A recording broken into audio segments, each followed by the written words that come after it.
Doesn't matter if you have one ass cheek and 3 toes. I will eat your ass.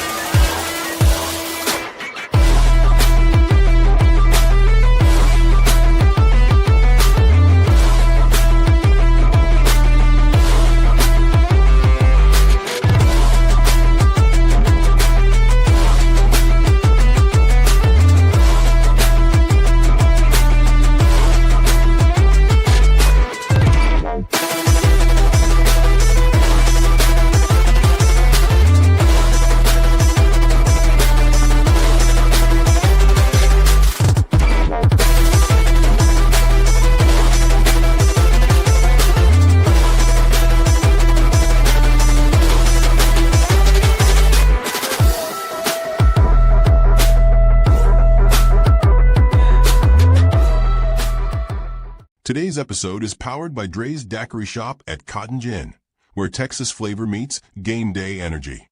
Cool off with our legendary Texas-style daiquiris and load up on the best football food in town.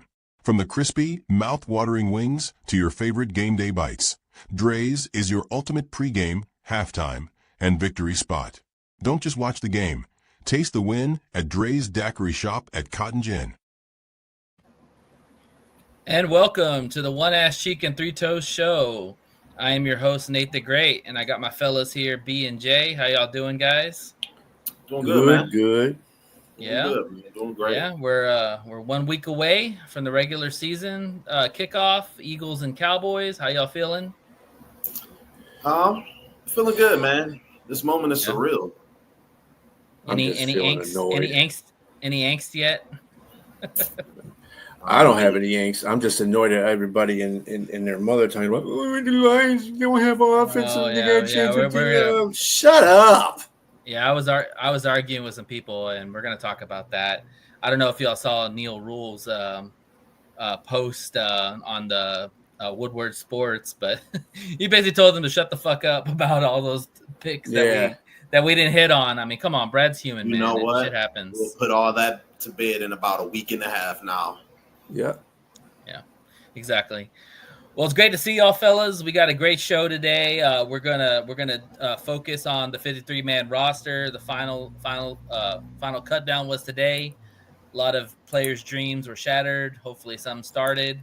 So it's just the business. That's just football. What it is. Also, too, we got our NFC North debate.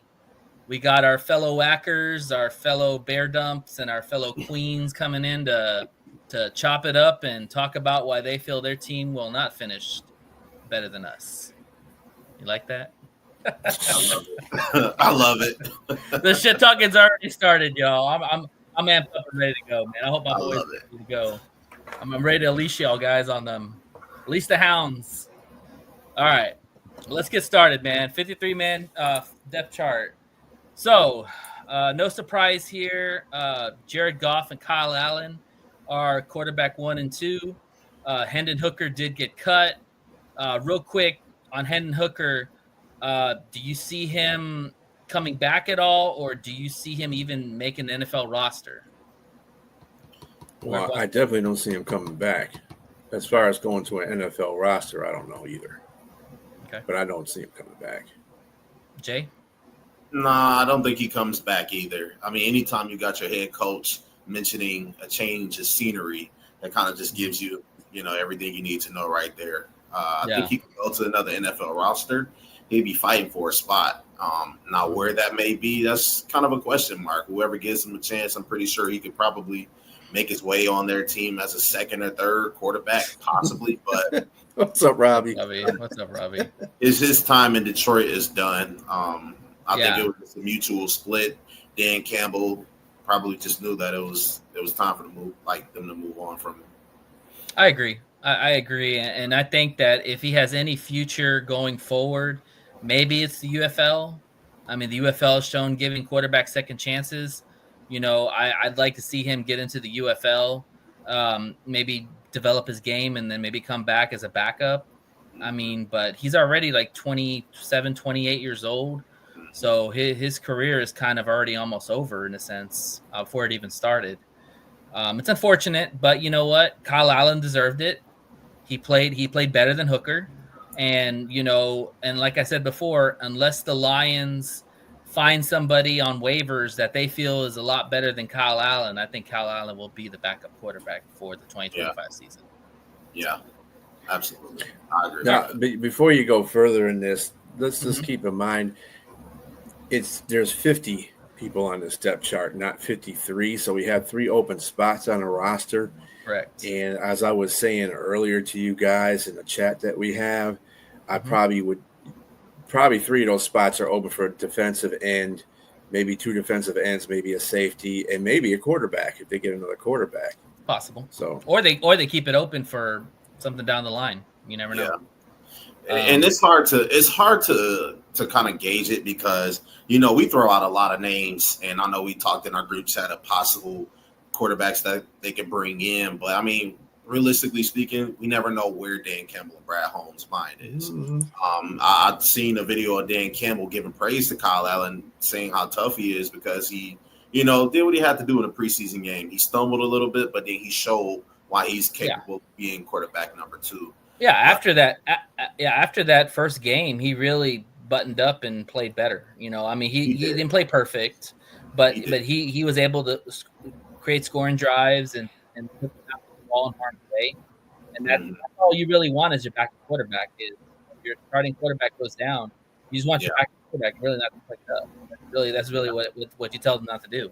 Unfortunately, Hooker didn't get that message, so that's why he's not on the team. Yeah, really quick to what B was saying, that's actually interesting. That is only 50 guys instead of 53.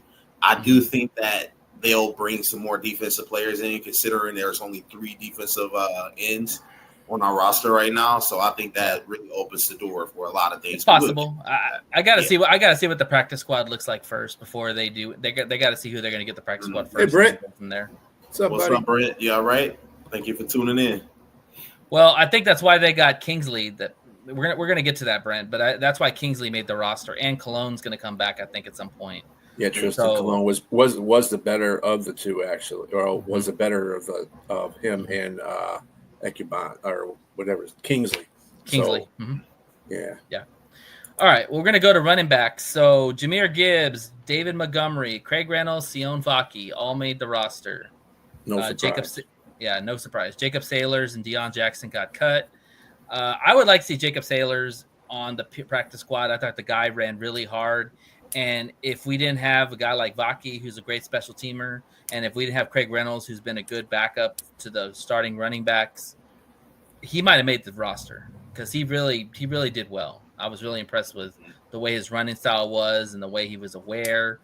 I really like to keep him on the roster. What do y'all think? Go ahead, Jay. Yeah, I like it. I like him to come back to be on the practice squad because he's a try-hard guy. And, I mean, you've seen him even when he had – you can tell when they were playing the Texans, he was injured a little bit, limping around, getting in and out. I mean, but he never gave up on himself. And that's one thing I like about a lot of players on the Lions. They don't give up on themselves. They don't give up on the team. They don't give up on themselves. And I think Sailors is one of those guys that you could use in the pinch. I mean, let's just be honest. How old is he again? How old is he? I think he's like his mid-20s. I don't think he's that old. If he's like mid-20s to late 20s, you can just kind of you can really just see the maturity in him. I think that's one thing that I like, the maturity. He seemed like when he's out there, he's playing as a leader. So, yeah, bring him back. Why not? And he might go back to the UFL. He's had a lot of success to UFL, so with the Battlehawks. So, yeah, we'll see what happens. Yep. B, any thoughts on the running backs? Yeah, there weren't too many surprises here. There weren't any surprises here. Gibbs and Montgomery are as good of a 1-2 punch as any in the NFL. I mean, Reynolds is probably the best number 3 running back in the league. I ain't gonna lie. I don't think you can find another number 3 running back on anybody's roster that's as talented as him right now. And Vaki is going to keep going through his thing. He's going to keep stepping up every year, obviously, and how he plays special teams and until he gets his spot back. Gets his spot going up once Craig Reynolds gets off this roster. And Sailors I could see being on a practice squad. He'd be a good if any of the running backs get hurt. Hopefully that won't happen, but he can come in there and spell anyone for instance. So that's good. Yeah, Yeah, I like that. We feel good about our running backs as long as the starters be healthy. Is great. Yeah, and think about this with Reynolds. I heard you say he's probably the best number 3 running back in the league. He can be a number 2 running back on certain teams. In some teams, yeah. Right. I think Craig Reynolds, he really shows how good he is and how much of a leader he could be as well. So reliable, and he's reliable and durable, and that's something you don't have to get a lot of running backs. So if you have something like that. That's and you're going to need a guy like that, especially when you're on a team like the Lions who love to run the ball. Exactly. You can never have too many running backs. I know that may sound crazy, but you can never have too many running backs on a team like that. Right on. All right, let's go to receivers. Amara, Jameson, Tim Patrick, Khalif, Tesla, Lovett made the roster.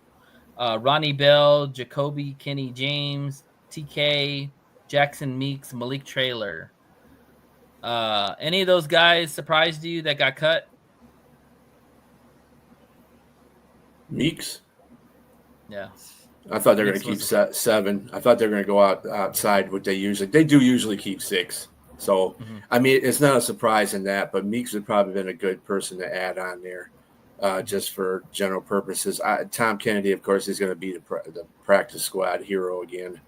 I don't know about Ronnie Bell and Jacoby, Kenny James, and Malik Taylor, though. It's possible that Ronnie Bell could go in the practice squad too. I hope Meeks makes the practice squad because he's got some talent and he definitely played really well in the preseason games. Yeah. But I'm afraid that somebody's going to pick him up because the talent, and you look at some of these teams, they're starving for receivers, especially young receivers that they can develop. So that's why that was the reason why I was surprised that they cut him, because there's teams that are hungry for receivers. Yeah, and definitely.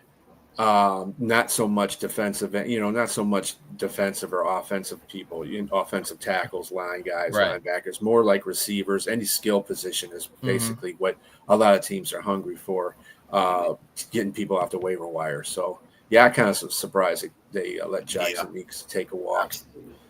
Talk about. Let's talk real quick about Lovett. Do you think Lovett is one of the return guys? Yes.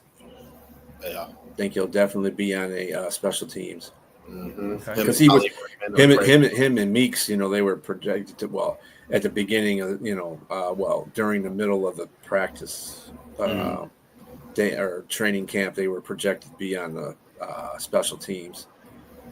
Right. Yeah, they both got good size and speed. So right. And I think one of the quotes that Dan said about Lovett, I pretty much solidified his spot when he said, like, basically, we've put him everywhere, and we like to utilize him in a lot of positions. Usually, when the coach says that about you, you're going to stay on the roster because you're like a Swiss Army knife. We talk about Sion Vaki. Vaki is one of those guys, the Swiss Army knife. You play him on special teams. He can come in and be a running back. Hell, you can play him on defense if you wanted to. It's just that kind of skill the guy has. So, yeah. All right, let's something really quick about that. Like it was kind of a surprise to see Meeks get cut because you've seen in a couple of games, whether it had been Miami and against Houston, he had a couple of catches, and deep catches at that. And I thought that was something that was really standoutish, if that's a word, to me, because the Lions got downfield threats, but the biggest downfield threat they have right now is J-Mo. And Meeks, he beat his assignment a couple of times to get a couple of good catches. So I wonder what happened in training camp that they made that deciding. Well, what was the deciding factor to say, hey, we're going to keep Lovett over Meeks? Brent just made the point right there. Like, I do think special teams was the reason why he made the roster. Because remember when I talked to y'all about the 6th receiver, I said, if you're going to make the roster as a 6th receiver, you're going to have to play special teams because we already have 5 great receivers with Khalif, used in some areas. So you're going to have to really do it on the special teams. That's not a word, Robbie. So, hey, I made up a word. Let's put it in the dictionary. So yeah, what's up, Rumble? Yeah, versatility. But Nate, and it's kind of interesting to see who's going to be on the special teams, considering you got Vaki that can return kicks as well. You got Reynolds. You got Khalif Raymond who can do that. You got Stewart, Khalil Dorsey. It's a couple of guys who can do this. So I mean, I agree with you, but who's going to be the guys on kick return? I would probably say, if I was to guess, I'd probably Khalif say or Dorsey. Yeah, I think Lovett's Vaki. a returner. Mm-hmm. So that's They're going to probably be gonna- interesting to see. Yeah, they're probably gonna have two people back like they had last year. So I think Lovett will be one of them. On this note, too, this is another reason why I thought that Meeks would make the team, because Patrick is older, Raymond is getting older. You know, Wiz Khalifa, he's getting old. Mm-hmm. That's my guy, but he's getting old, and pretty soon his contract's going to be up. Sad. So you want to replace him with good, good targets. And I think also too, B, to add to that, I think with Khalif, I think they're not going to use him as much in the offense, because you got a lot of mouths to feed on that offense with J-Mo, St. Brown, Laporta, Tesla, Patrick. You know, Gibbs. that's a lot. Gibbs, Monty, yeah, that's a lot of mouths to feed. So I think Khalif's probably going to take more of the special teams role now. You're going to see him on punt returns for sure. If I'm not mistaken, Brock Wright is still on the team as well, correct? Yeah, we're about to get to that. Mm-hmm. Yeah, you know. Khalif is a gadget guy. Right. He's not really. I mean, they call him a third wide receiver, but he's really the gadget guy on the team. Yeah. He does all the gadget plays that expose his strong suits, running around the corner, speed, that kind of thing. Lining up at the slot, catching a quick pass and out of the backfield. And as this roster's gotten better, Khalif has gone down the depth chart, and that's okay, because at some point you knew that he was going to go down the depth chart, because you're going to draft players and you're going to bring in players that are a little bit more skilled than Khalif is. You know, remember in 2020, remember 2021, he was one of our best guys.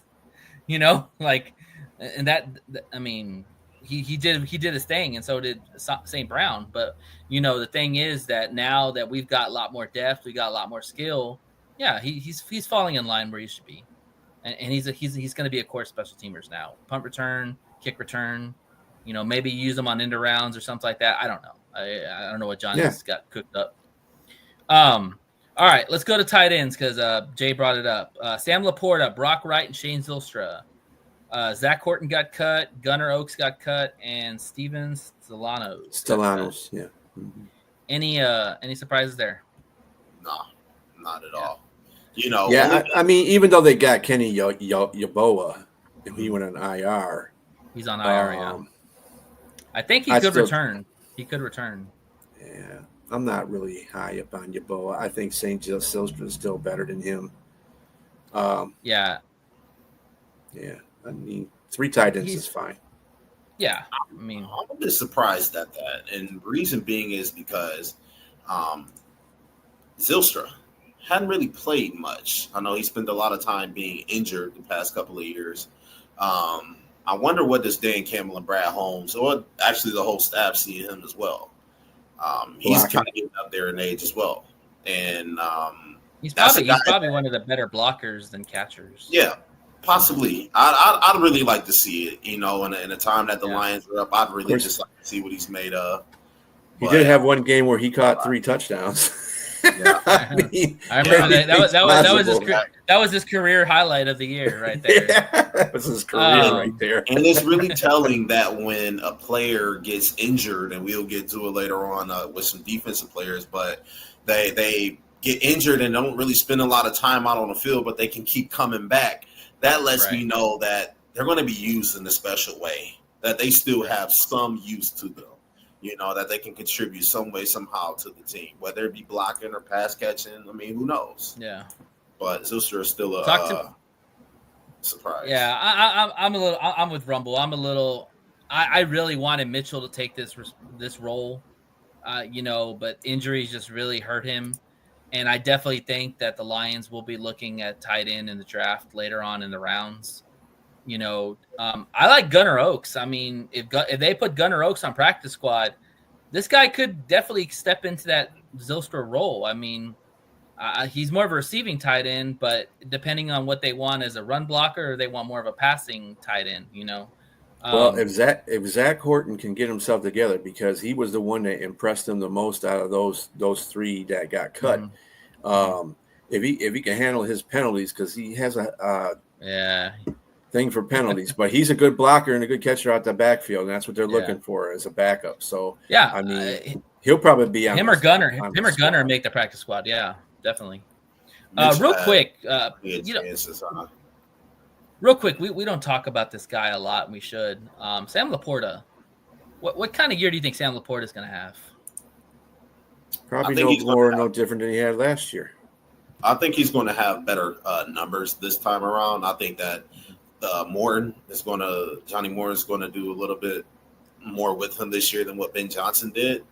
I think they're going to draw some plays up for him because he's a very versatile player. He can block and run. And I think he's too good of a player to just have blocking. You know, that's a guy that you also can use in the goal line situations, you know, pick up a first down. And Sam Laporta has proven that time and time again. I thought he was underutilized last year, so I think he gets Pro Bowl numbers. Where do you put him on the target list for the Lions? I'm going to say, as crazy as this may sound, I'm going to say number 2, behind St. Brown. I say 3. I think J-Mo is a really 4. Big year. You know why I say 4? Because they're making Gibbs a target now. And Gibbs gets more target. That takes more away from tight ends. That is true. Yeah, Johnny Morton is definitely trying to cook up something there with Gibbs. Possibly. But if you look last year with look at what's the guy's name? Numbnuts from Denver, Bo Nix. One of his best friends was his tight end, and I think Morton is going to kind of bring that same element over to Detroit. But I mean, we'll see. I was always told that a tight end is a quarterback's best friend. And I think that we're kind of shifting toward having tight ends be kind of that number 2 receiver. While I think J-Mo is still going to get a lot of catches, I do think that Sam Laporta is going to get a bulk of the catches. Well, also, too, if Johnny Morton's plan is to spread the offense out and go deeper on routes, that's going to open up the middle for Laporta to eat a lot. You know, and Laporta on the linebacker is a mismatch. Laporta is very athletic. And, you know, he's just scratching the surface as his game. Like, his game's only going to get better. And you look at last year. Last year was an off year, and he still almost had 800 yards and, like, 5 or 6 touchdowns. It's impressive. So, and think about this. My bad. You go ahead. And to your point there, Jay, teams that say that a tight end's a quarterback best friend, because they don't have anything else. Yeah, that's exactly. The Lions got way too many weapons. That's very true. That's a good point. Yeah, it's only your best friend when you don't have anybody else to hang out with. I'm wondering. Now, this is just me a question. I'm wondering if they do take the more deeper route. Like, I'm going to take more shots down the field, or are we trying to keep the chains moving? Are we going to try to get ball control? Are we going to, try to get first downs here, run some clock out and then get another first down? Well, I wonder what they're going to bring. Here's the thing. You have J-Mo at 6'2" with electric speed. You have Tesla at 6'4" with really good hands. You're going to throw those balls up more for them to go get them. And so I definitely do think you're going to have to utilize more of the deep ball, which is going to open up the middle. So either way. But let's move on. Offensive line: Panay, Decker, Mahogany, Ratledge, Glasgow, Giovanni Manu, Coyote, Kingsley, Jamarco Jones. So cut was Gunnar Britton, Tristan Colon, Zach Johnson, Mason Miller, Muti, Neese, and Mr. Skipper. So talk to me about what y'all think. It was the only person I'm kind of surprised that got cut was Dan Skipper, and I know that's kind of given for everybody, but Dan Skipper was one of our I'm not going to say one of our best linemen, but he was there for the team. I mean, he played a big part in the run blocking game, pass blocking game. He's very familiar with the team, kind of that vet. I just want to know what happened. Why did he get cut? Now, if there have been contract issues or whatever, I don't know, but that's probably. I think so. So my thing is that we know we talked about Khalif Raymond. Khalif Raymond was the best receiver at one point, and then you draft guys, and he kind of slips down the depth chart. The same thing with Skipper. Skipper's not a good tackle. I mean, let's just be real. Like, I mean, he's okay, but he struggles with speed rushers, and he can be a turnstile at times as a tackle. He's probably better suited as a guard. The problem is that you have a lot of guards. You have Kingsley that you brought up. You have a Coyote that's a guard. You have Frazier that's going to come back at some point. Glasgow, Tate, you've got a lot of guards already. And so at some point you got to let those guys develop. And I think it was a numbers game. Now, I think they will bring it back on the practice squad. I do have a question really quick. So knowing that we kind of got question marks at our guard, and I know Tate Ratledge, everybody expects him to go out there and, do good. But what if that's not the case? I think the next person that would be better suited for the position outside of Glasgow is Skipper, because he was a good guard, right? Yeah. Now, that's a vet. Like I said, that's somebody familiar with the team and really good with Jared Goff. How does that work? Do you trust Kingsley or? Well, they might bring back Skipper still, so he'll still be there. But go ahead, B. You're gonna say something. Just a question. I don't understand why they let Dan Skipper go, and I understand this guy had a pretty good camp, but Jamarco Jones, he's so injury prone.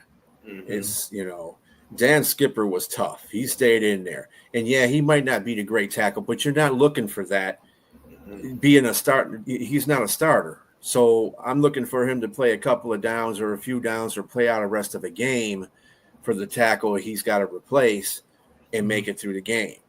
I'm not asking him to be a world beater. I'm asking him to step up in a depth chart. This is things that people have to understand about people that are behind your starters. They're not starters because they're not starters. They're secondary and third people. Right. So if they were good, if they were really good, Marco Jones gets injured too much. I mean, if he comes in and replace somebody gets injured, what the hell? Mm-hmm. You know what I'm saying? I just don't like that. But I'll push back on that. B. Balloon payment soon. Maybe, I don't know. See, that's the thing. Now, when we're talking about that he's due a payment, now how much are we talking, and why would that be a big deal to bring a guy like him back? And a guy that's familiar with the offense and can contribute. Yeah, and the thing is, with your third tackle, it's usually a swing tackle. It's somebody who you can start in the situation with your left tackle goes down and your right tackle goes down. This, what this tells me, guys? This tells me that they feel Manu's ready at some point to contribute, and that's fine. I'm glad to hear that, because we look at some of the players that got cut today. They were projects and they're done. We're done with them. We're not messing around. Manu's not that type of guy. Manu's a grinder. He is really learning the game as quick as possible, and I think really working with Decker has really helped a lot. So this just tells me Manu's ready to contribute this year, which I'm excited for. It tells me one or two things as well. Either Manu is ready, or they're just like, we can't give up on this kid yet, because we said the same with Broderick Martin, 2 years ago. Right. And everybody thought Broderick Martin going into his second year was going to make an impact till we seen how he played, So, I mean, I surely hope he's ready. Because I don't know if he's ready. I think he still has considerable work to be done before he's NFL ready. I think what they did was they kind of they play around with the roster. The Lions staff does a lot, and maybe they just cut Dan Skipper because they need a veteran presence on the practice squad. And if they could do that and get him back on the practice squad, they can always elevate him. Giovanni, send Giovanni down there and bring Dan Skipper up like they kind of did last year. Because remember, Giovanni was a healthy scratch all last year because he's a project. Right. That's my point, is that he was a healthy scratch last year. He learned, he got better. He worked with Decker. He's doing all the right things. At some point, you got to take the training wheels off and let him play. I wouldn't do that with a guy like that until the third season, though. Well, sorry, couldn't do it this season. And that's fine. That's your opinion. The thing is that if he goes, if heaven forbid something happens to Penei Sewell or Decker, he probably will go in over Jamarco Jones. I'm just saying. You trust him in that position? I mean, we'll find out. Let's just say, God forbid. Well, I tell you, I would probably put him over Jamarco Jones too. Yeah. That's how much I feel about Jamarco Jones. I mean, I was just about to say, B, that says a lot. Yeah, I mean, fellas, if we lose one of our top tackles, we're screwed. Let's just be honest, okay? It's just as bad as losing a quarterback. Absolutely. So at that point, I want to see what Giovanni has in the tank. So that's just me. But All right, let's move on. Let's move to defense. So the big topic here: defensive ends. Aiden Hutchinson, Davenport, Alquahim Muhammad. Cut was Mitchell Agude, Ahmed Hassan on an injury settlement, Nate Lynn, and Isaac Owuku. All right. And Josh Pascal's on the NFI. Yeah. And according to Dan, he probably won't be back for probably a little bit. So probably maybe the second month of the season. So let's talk about it. What do y'all feel? Just going to say, considering we only have 3 defensive ends, it tells me that the Lions are still looking for more defensive ends. Now, whether it be Zadarius Smith or maybe they're just out there looking for guys that other teams may not want. Yeah. But you don't walk into a season with 2 starters and one of those guys being injury prone. I mean, really, let's just be honest. Start him, please, on Chicago. Please do that, please. And so with that being said, I think that they're still out there looking for another guy, maybe another 2 guys. Yeah. Because Alquahim Muhammad, Aiden Hutchinson, and Davenport, I don't think that would be enough pass rushers for that defense. So we'll see how that plays out.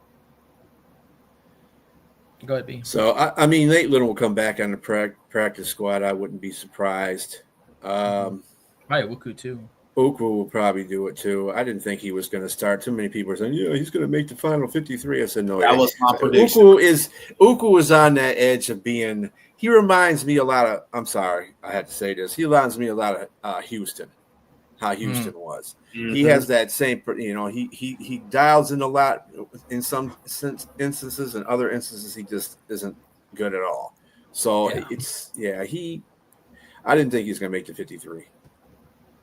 Yeah, that was one of the guys, and I was thinking the same thing. That was the reason why I thought he would have made the 53-man roster, because he reminded me of a more talented Houston, but they're kind of one and the same player. Mm-hmm. So, I guess I just had high hopes for the kid. Yeah, nothing wrong with that. Okay, so we can all agree that more likely there's 3 roster spots open right now. Mm-hmm. The Lions are probably in the market for a defensive end, whether they trade for one or whether they get one off waivers or whatever, free agency. Do y'all have any names outside of Zadarius Smith? Do y'all have any name? I'm so tired of hearing about Zadarius Smith. If y'all have any names of anybody that you want to throw out there that the Lions could look at and why? So it could be sign or trade. Let me see something here. Either way, because I want to see if I definitely have someone, and that guy is Trey Hendrickson. Now, before everybody gets upset and start beating me up over it, Trey Hendrickson just got another 14 mil. He gets like an extra 4 got a 1-year deal, something like that. So the Bengals basically kicked themselves in the ding because at the end of the season, he becomes a free agent. There's nothing they can do about that. So I think the Bengals. Yeah. So why trade for him if you can get him? May trade him. And I got a question for the both of you guys. Would you guys give up like a 2nd or 3rd round pick before the trade deadline to acquire Kayvon Thibodeau from the Giants? Thibodeau's going to want a payday. Contract year. They got Carter over there. And they have, what's his name, Brian Burns. I don't think they want to keep him over there. I think that's the reason they Carter. If I'm trading for a defensive end, I want a defensive end that's got a couple of years left on their contract. I do not want to have to pay somebody right off the bat because you've got to still pay 97. Like we got to understand that 97 still has got to get paid. But that's not till next year though, right? That's not till next year where the salary cap is going to go up, and I don't think he's going to get like the NFL defensive type market right now because he's going to have to prove himself, one. And if you trade for him, he can also test free agency at the end of the season. You don't have to sign him to a multi-year deal. I mean, if he goes out there and he performs and he goes out and have a 12.5 sack season or 10, 12 sack season, you can pay him a nice amount, but you don't have to give him the max contract like Aiden Hutchinson would get. Yeah, he'll be 32 years old. You were talking about Giants trade. did that. Let's see. I'm looking at this. The guy in the Giants, Ojulari, he is let go. I don't see him anywhere on the Giants roster, so that'd be a guy to pick up. I could deal with that. He's injury prone too, though. That's the only thing.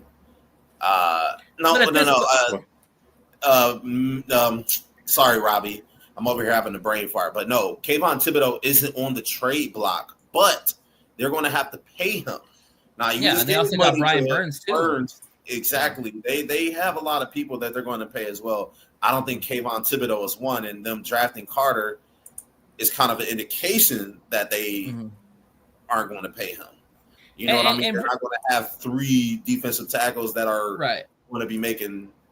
And realistically, let's just be honest. Like, I mean, I'm okay with Davenport or Mohammed starting the season opposite of Aiden. You know, and like if you want to bring in a guy like Ojulari or you want to bring in a younger guy, I'm totally fine with that. Give him depth, you know, like. But realistically, we're not going to find a starter outside of maybe Za'Darius is going to come in and just start right off the bats. You know what I'm saying?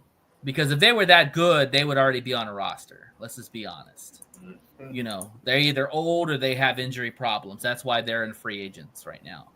So, but if you want to bring Ojulari in, I'm totally okay with that. Because if you want to create a rotation of Aiden, Davenport, Ojulari, Mohammed, you know, that I could go with that. And Josh comes back later, or you bring up Nate Lynn. Nate Lynn's only 23 years old, y'all. Like, and he was one of the guys that had a lot of success in rushing the passer in preseason. I think he led the team with pressures and win rates. So yeah, keep an eye on that guy.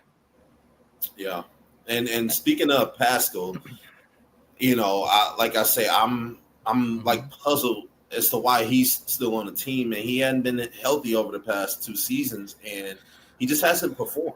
I mean, now he's going to be coming up on a contract year as well. Yeah. Now, you know what saved him though? Him getting injured. That's what saved him. I bet you if he was still active, they would have cut him. But they can't cut an injured guy. So especially when they put on a puck. So they're not going to do that. Exactly. So No, they could still cut him at some point if he comes back and gets hurt again, or trade. Nobody's going to trade for the guy. Yeah. Trade him for a sack of potatoes. But anyways, that's a 7th round pick, by the way. Yeah, exactly. So I mean, I get your frustration with Josh. I mean, obviously, I think also too the cancer, you know, has been a kind of derailment of his career because he's always had. Huh? Alleged. No, he's had cancer. Yeah. Do we know that for sure? Yeah. Oh, okay. Yeah, I didn't want to put that out there. He's talked about it multiple times. Like even Dan said the last time he got sick, it was because I think he had something with the cancer because they were real coy about it. They didn't say exactly what it was, but we all knew that it was probably something with the cancer. But the thing is that you got to understand when you have cancer, it weakens your body and immune system completely because you're taking all these medications. So you got to think about every time he has some kind of lapse or something like that, he's got to build himself back up. Yeah. And even when you build yourself back up, your body's not 100% strength wise, and you're more prone for injuries. So it's kind of, you know. Yeah, I got you for sure. I'm going to say that I am not a doctor. Please do not take medical advice from me or this show. But you know, his alleged cancer. Unfortunately, I'm not sure what happens beyond that. But it's just derailed his career. That's he's had a lot of health issues. I'll put it to you that way. And I know that when he was drafted out of Kentucky, they were kind of ranting and raving about him, saying that he's really good. He can set the edge. He can stop the run. I haven't really seen much of that. Yeah, really from him at all. And I just want to see someone who's consistent, somebody in that defensive end rotation who can be consistent. And that's why I'm kind of looking at Zadarius Smith. I know a lot of people like, can we put that to bed? But that's a guy that's out there that's still keeping himself up, keeping himself in shape, that wants to be here, and a guy that you can give 15 to 20 snaps per game, and he can be that consistent guy opposite. It's just a matter of how much money he wants and how much. Right, exactly. You give him $5 million, $6 million, and say, here you go. This is your 1 year deal right here. He wants 12 to 13, bro. And if he wants 12 or 13 million, you can kick rocks. You can go try to find that elsewhere, because that's where we're at right now, bud. He wants be in Detroit, and I can guarantee you that no team out there is going to want to pay a 32, 33-year-old defensive end that type of money. Exactly. So especially when you got to pay 97. Exactly. So, I'd just say, if that's the case, I'll defend the franchise on it. But, I mean, we don't know what's out there. There are no reports of them being in contact with each other. We don't know. Yeah. But there's communication, I'm pretty sure, You better believe somebody will pay that money for him. If they need him, they will. You got to understand, it's the NFL. Teams don't care. Stupid team. The Lions are one of those frugal franchises right now. That's what it is. They're like the Patriots used to be. Remember, Patriots didn't pay for players. They drafted all their players. They got cheap players. That's exactly how the Lions are built. A team who would pay them is the Cincinnati Bengals. They had kicked what's his name out Hendrickson, and then go around and pay Zadarius Smith. That's the type. Well, of here's something to think about, and I'm going to push back on what B said. There's got to be something more than just the money. Something about his character. I don't know what it is, because look at the Commanders. The Commanders literally paid Von Miller a contract to come play for them. You're telling me that they couldn't get Zadarius Smith to come play for them? They desperately need a pass rusher. But I'd rather have Von Miller for sure over Zadarius Smith. 100%. Really? At his age? Yeah, 100%. Yeah, Von Miller is still very effective. I mean, God, don't get me wrong. I love. I think he wasn't too effective last year. He got hurt too. He got hurt. That's the problem. He the last 2 seasons he's been injury riddled. Yeah, but that's what happens when you get older. But that's my point. Is that they didn't even look at Zadarius. Yeah, like he don't need to be effective. Maybe as they he was didn't. He just didn't want to play for him. Or maybe could be that too. It could be just the fact that Zadarius has a place where he wants to be at, and right now the 2 sides aren't getting along, and that's the Lions and him. Maybe he wants to play for the Lions. Maybe he feels comfortable here. He's got to lower his price down. Yeah, maybe he will. He's still got it's still a business at the end of the day. People still got to make money. It costs a lot of insurance on a Ferrari. So, well, he ain't no Ferrari. That's for damn sure. Super Bowl ring last year with the Lions. I don't know if anybody saw that, but I mean, it's writing's on the wall. He wants to be here. I just want to know why they aren't leaking any reports of contact or what. I mean, all they're doing is talking. All they've been leaking out is they've been talking to him. That's about it. All right. Moving on. Let's talk about defensive tackles. So we got Reeder, Tyleek, Pat O'Connor, Roy Lopez, Chris Smith, and Wingo. Cut was Miles Adams, Keith Cooper. I was a big fan of Keith Cooper. I had him on my 53. And Broderick Martin. Any surprises there? Chris Smith probably. Yeah, instead of Cooper. That's a head scratcher. Yeah, I would have taken Cooper. I like Cooper. But Chris Smith is their favorite. Let me tell you something. This is the same thing they did last year too, and the year before. They've had Chris Smith for at least 3 seasons, and he hasn't. He does okay in a preseason games. Mm-hmm. I mean, okay, not great. He's level, and they love him at practice. Yeah. And with that being said, the Lions.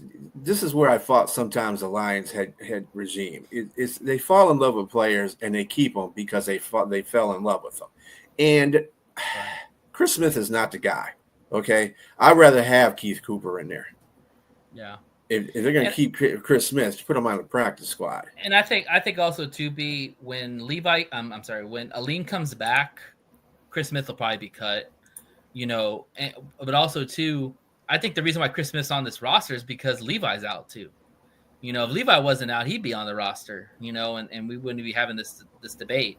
So I don't know why they keep him. That's like you said, the Lions fall in love with certain players, and maybe he's this culture guy. I don't know. Jay, what's your thoughts?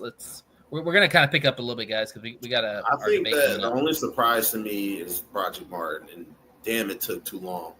It couldn't happen a day sooner. It's just Project Martin. I mean, really, for the past couple of seasons, we've seen that he just made no progress. There was nothing that indicated that he played football really well, or he can throw him out there in a critical situation. I mean, even when McNeil went down last season, he still didn't get to see the playing time that he should have. So that was telling. I mean, I'm just kind of glad that they got him out of there. I mean, no disrespect to him. I'm not saying, you got cut. No, it's just more so if I think they can put a better player in that role that he was in, and that guy could be a little bit more effective than Project Martin. You know what else that comes to mind about Broderick Martin is that AG was the guy that would defend Broderick Martin a lot of times. AG's not here anymore. Shep is running the defense. That's not a Shep guy. So it was an easy call for him to say, hey, if you're not kicking ass in the preseason, you're gone. And I think a lot of these players, again, that these weren't Shep's guys. Like Shep, now that Shep is a DC, now he's calling the shots. So a lot of these are AG guys that got cut, so Shep's kind of cleaning house a little bit. You know what I'm saying? So, all right. Anything else on the D tackles? No. All right. Linebackers: Jack Campbell, Alex Anzalone, Derek Barnes, Grant Stewart, Trevor Nowalski, Zach Cunningham. I'm gonna tell you right now, I really like this linebacking crew. No top surprise. To bottom. And Rodrigo, and he's not even there yet. So, yeah. Nowalski, yes, that was a bit of surprise because he didn't play really well in the preseason. I didn't really hear too much about him in they like Nowalski. They nice, but they like the guy. I mean, yeah, they like the guy. I just didn't see anything that stood out. But Grant Stewart, that guy is a missile. That guy is a missile. The only thing he's got gray hair. He cannot cover tight ends, but we don't need him to do that. We need him to go out there and stop the run. If we need him to blitz and get to the quarterback, we've seen what he can do. So, I mean, that guy, he's a heat-seeking missile, man. Seriously. Go ahead, you need to put pressure on the quarterback, throw him out there. Yeah, I pretty much picked all these guys to be on the final linebackers. I'm glad they got rid of Anthony Pittman. Ezekiel Turner probably would have got cut too, but he had to go. He went to IR. Yeah, I do not like Ezekiel Turner. I can't stand him. I can't stand Pittman. He was bad. He was bad in that Buffalo game. They target the hell out of him. Yeah, Jerron Gilbert will probably be on the practice squad. Of course, we still have Malcolm Rodriguez coming back from IR next month. So month or two. So we'll see what's going on with that. But I do, our linebacking core is actually pretty good. It's probably one of the top 5 in the NFL. I agree. I would say. This is the first. The only problem with these linebackers is there's only one that can really cover out the backfield, and the rest of them are That's something that's got to change with the Lions. They need to start getting more linebackers. I'll play devil's advocate. There's not a lot of linebackers in the NFL that can cover really well. Maybe about 5 or 6 at a handful out of all the linebackers in the NFL. So, but you got to start from somewhere. I agree. I agree. Exactly, being in the division that we're in. You can't just keep drafting guys. You can't keep drafting or getting guys that can't cover out the backfield. You can't do that. Especially with the players that are in our division now, with Colson Loveland, DeAndre Smith. What's the other guy's name? Cole Kmet. You got Aaron Jones over there with Minnesota. Also, TJ Hopkins. It's very important that our linebackers can cover. Yeah, but that's the problem is that most people don't have linebackers can cover Laporta and Gibbs in the flat. There's too much athleticism coming into the game, and the linebacker doesn't have that kind of speed. You're talking about an elite linebacker that has the speed, the size, and the awareness to cover a guy like a Gibbs, a guy like Laporta. Depending on Shep's defensive scheme, is he going to run a lot of zone? Is he going to run a lot of man? Because I wouldn't trust any of our linebackers. I guarantee he's running a lot of man. I wouldn't trust our linebackers in man coverage. I'm just going to be honest. If you may keep up with them for maybe 2 to 3 seconds, but other than that, they're going to break loose. And we'll see. I mean, that's going to be a problem. Nickel though. If they play nickel man, then that would be an advantage for the Lions because they got great cover guys. Right. Secondary. But I'm with you with can't cover the people at the backfield. I mean, there's there's one guy at least on every team, most of every team out of like half of the teams in the league that can cover somebody coming out the backfield. Now, like I said, I believe that Jack Campbell's pretty good at doing that. So we'll see how he progresses. And Alex shown some if you look at some of the joint practices. Shit. I mean, Alex I'm just saying, burnt like a piece of toast sometimes. Well, you go watch him.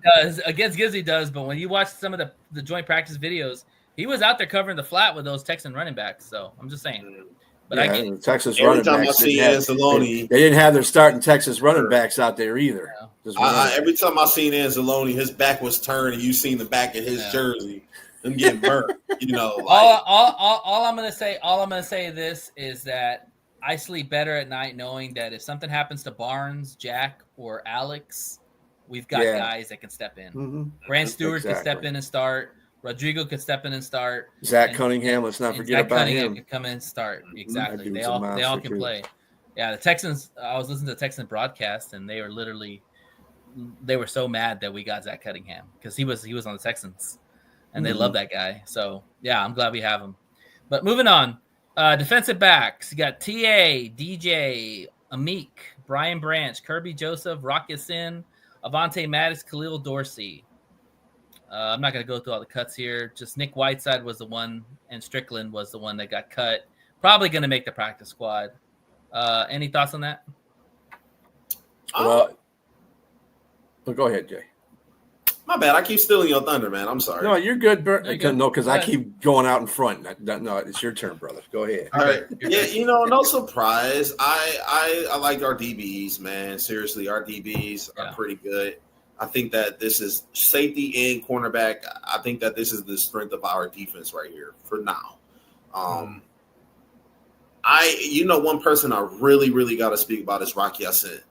And that guy right there, you've seen every game he played in the preseason. That dude looked like he was a starter on every single play. Didn't blow any assignments. He didn't cost any knucklehead penalties. He wasn't getting beat out there. He was very physical.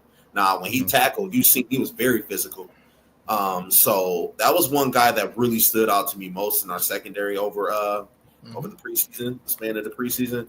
And I'm just glad that the Lions got him. I'm glad they kept him because that guy's going to be good. I guarantee you that guy's going to be good. Go ahead, B.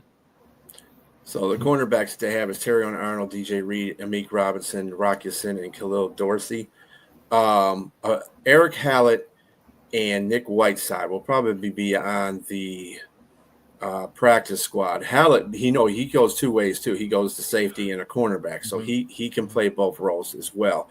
And he played pretty well, and Whiteside played pretty well. Yeah. Rock Yassin had a couple of oopsies in preseason. There was a couple of like the one in the Houston game. He got beat pretty bad. But I mean that's the reason why he's in the position he's in. He's not a starter. He's somebody that's going to back up a starter. So that's fine. I can deal with that. As far as the safeties are concerned, I mean, you got Brian Branch, Kirby Joseph, and Avante Maddox.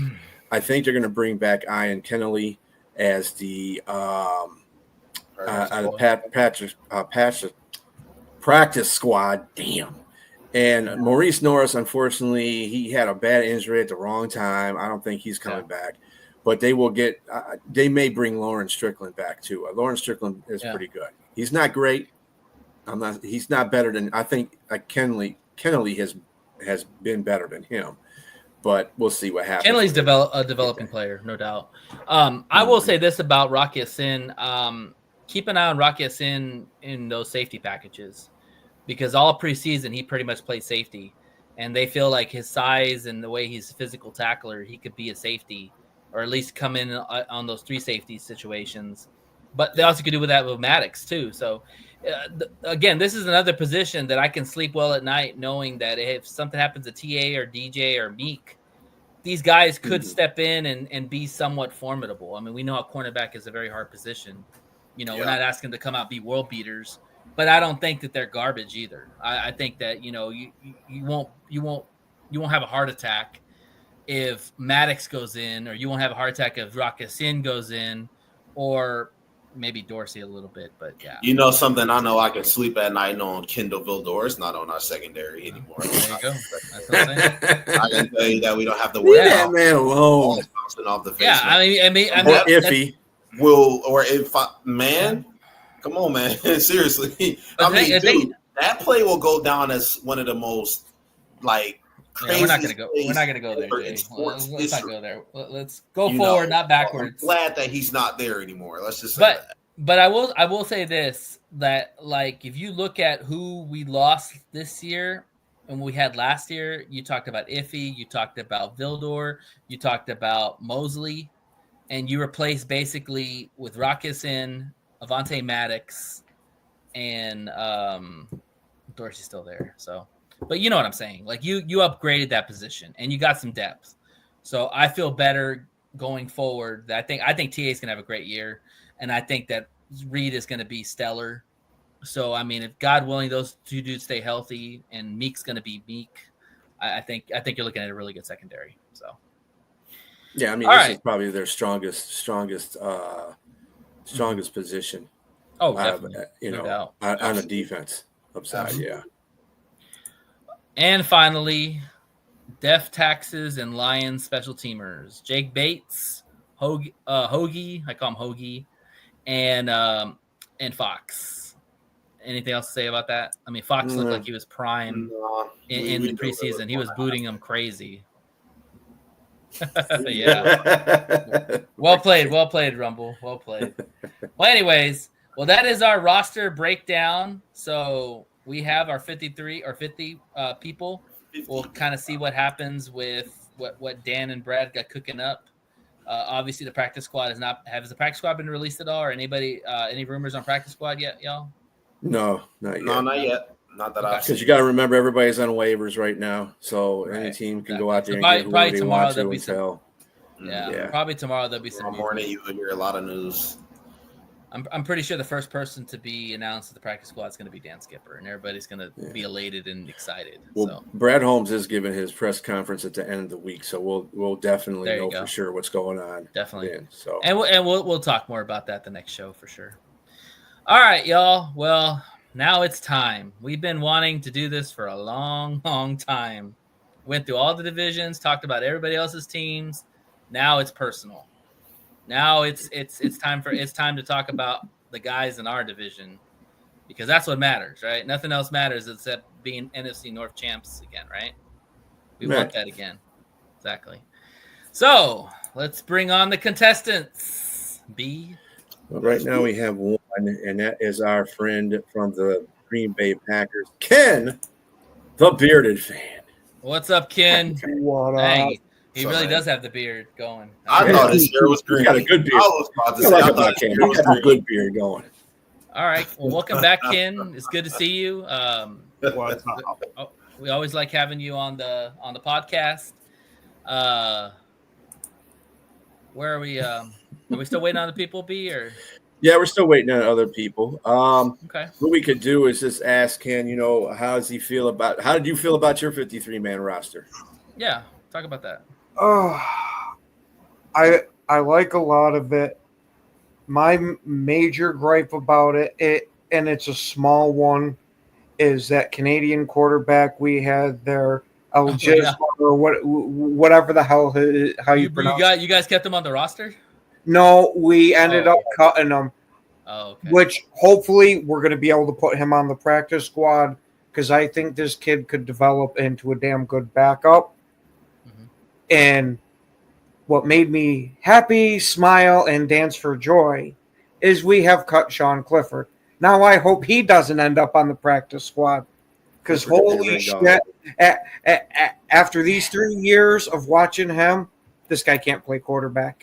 I mean, he's a decent guy and all that. They like him around the area. Yeah. But I'm not paying you. The Green Bay Packers aren't paying you to be everybody's friend. What they're paying you for is to go out there and actually learn how to be a quarterback. And what's funny too, Robert? Packer fans are so talk out of both sides of their mouth sometimes. Like you're here, you are dogging Clifford, and all I remember when you guys got him in the draft is, oh, Clifford this, Clifford that. He's going to be this good as Alcee Willis. I guarantee you can look at any show I have ever done And you will never hear those words come out of my mouth because I wasn't a big fan of Clifford. When we first drafted him, I figured, okay, hopefully we can develop this guy. Maybe. No. That maybe is a hard fucking no.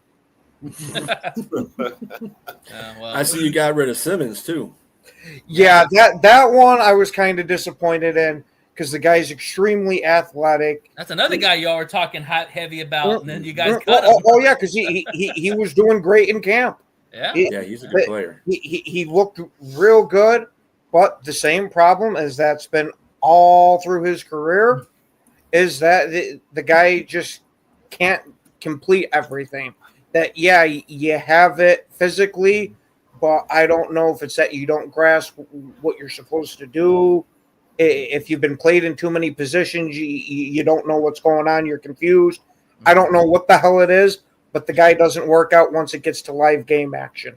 Yeah. Now, I want to talk about Mecole Hardman. That's a guy that, I know the Packers are really looking for receivers. I know you got Golden, you got Reed, but Mecole Hardman is a guy that could actually he is a third guy, right? Like he's an experienced guy. He's a two-time champion with the Chiefs. Why'd you tell him what yes, but Mecole Hardman wasn't brought in to really be a receiver. He was brought in to be the return specialist. But is that Keyshawn Nixon's job? No, Keyshawn, now that he's going to be a starting corner, isn't going to handle those duties anymore. Mm-hmm. And he's going to be a starting corner? Wow. Yep. I'm iffy on it because he's a ball hawk, but there are sometimes he gets himself burned, which, I mean, you got to take it with the ball hawk type of guys. He's got speed to make up for it. Oh yeah.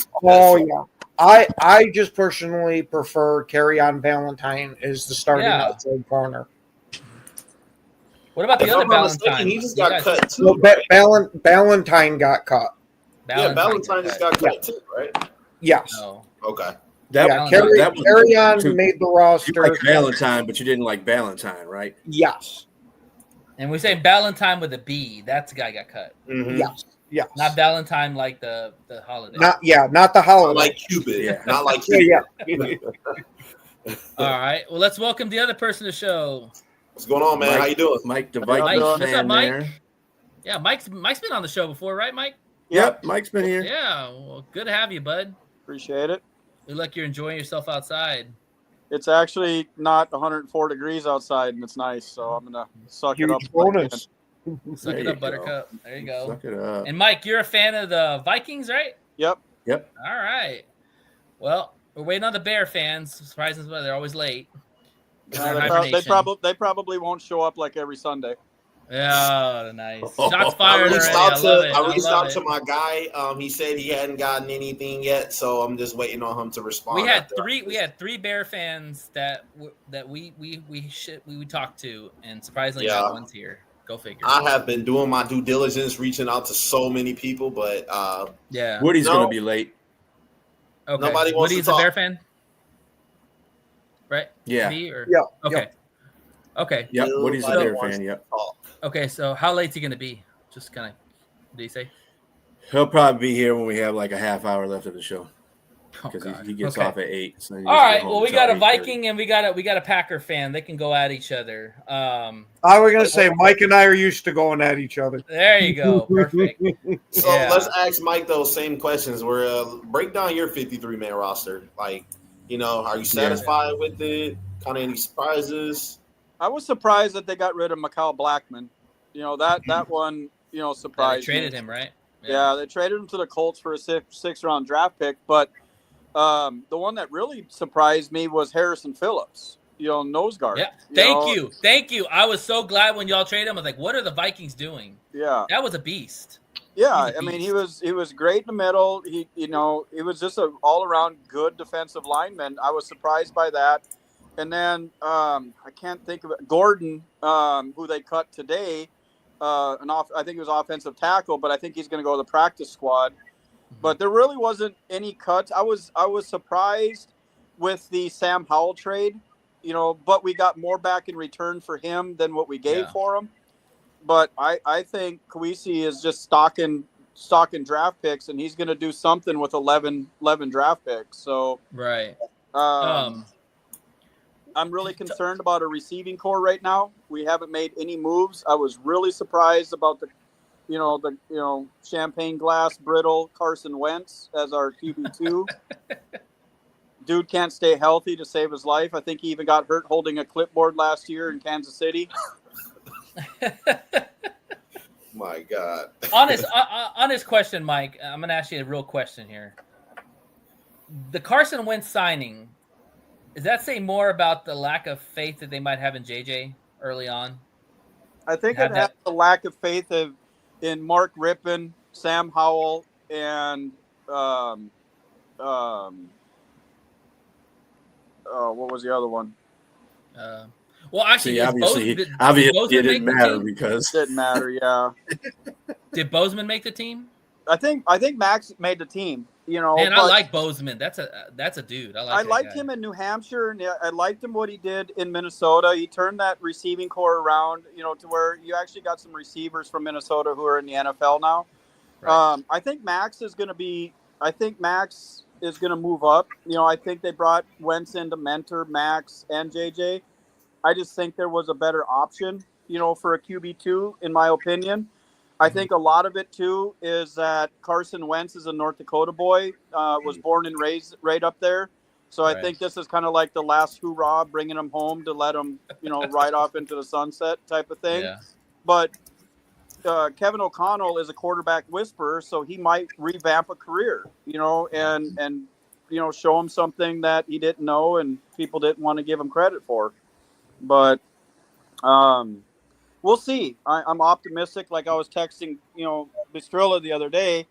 Mm-hmm. Our secondary still sucks. Our receiving core is in shambles right now. JJ was at a full participant in practice, but Naylor's out for, I think, the year with a broken arm or hand or something like that. Yeah, Naylor's out. Yeah.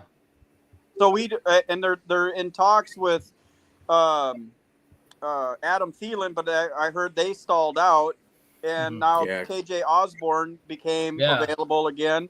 So that might not be a bad pickup, but we really don't have a receiving core right now. That's surprising. I didn't hear about that. No, I know surprising, very sad. Yeah, it is. Now you were talking about Harrison Phillips being traded away. Now, how much do you think getting Hargrave impacted that? Like, kind of influenced that trade? I think it had a lot to do with it. Harrison Phillips was a $7.5 million cap hit, and they picked up Hargraves for less than that. And the defensive line didn't stay healthy last year. The front four. So having a good second backup, or even having them on rotation, I would have never thought that they were going to get rid of but almost a Pro Bowler. He was in votes in the Pro Bowl. He missed. He's a very good player. Yeah, he's a very good player. And don't mind Robbie. He's a troll. Yeah, he's a Steeler fan, by the way. He loves the troll. Talk about that undrafted guy. I think that undrafted guy made Harrison Phillips more expendable, because of the guy that you guys got undrafted that was a defensive tackle that was really the one out of preseason. The one out of Georgia. Yeah, I guess. Yeah, I'm not sure. Yeah. I mean, he was did really good. I was really surprised by how athletic he was and how quick he was. For a big guy. No. Calm down, Robbie. Be nice, Robbie. It's not my fault you're a Pittsburgh fan. I got a question for you, Ken. I've been dying to ask a Packer fan this. How confident are you that the Packers will make a move to go out and get Micah Parsons? It is absolutely so hilarious that you say that. It's not happening. Not because it's bad or anything like that or laughable. There's rumors going around right now that the trade is done and that they're just waiting on the contract to be accepted by Micah Parsons, that he's going to be getting paid about $45 million a year. Take this with a grain of salt. Nothing has been confirmed whatsoever, but that rumor just started going around like the past 5 months or so. So you're telling me Really? that you paid Jordan Love $53 million and you're going 55. to pay 55, thank you. $55 million and you might pay Micah Parsons $45 million. That's not the Packer way. It's not the Packer way, but let me tell you, it is exactly what I've been begging for years out of Green Bay, is to go out and make some type of grand slam move like this and get in a player of Micah Parsons' caliber. That would absolutely do it. Now, again, this isn't confirmed or anything yet, but it's floating around heavy right now. But hey, Ken, and me and you have known each other a long time. Yep. Don't you think that you should probably spend $45 million on some receivers? Or cornerbacks? With Matthew Golden being there, I'm not worried about it as bad because he, at least from camp and preseason, again, you got to take that with a grain of salt, but he looks to be that number one type of receiver. Yeah. I can do that. All right. I want some shots fired here. We're playing too nice here. So let's. Yeah. I'm gonna stir the pot here, all right? Because I want my boys to unleash the hounds here on y'all. We've been waiting all summer to get at y'all. So let's do it. All right. First off, so tell me, both of y'all. We'll start with you, Mike, first. Tell me why, or tell us why, the Lions will not win the division.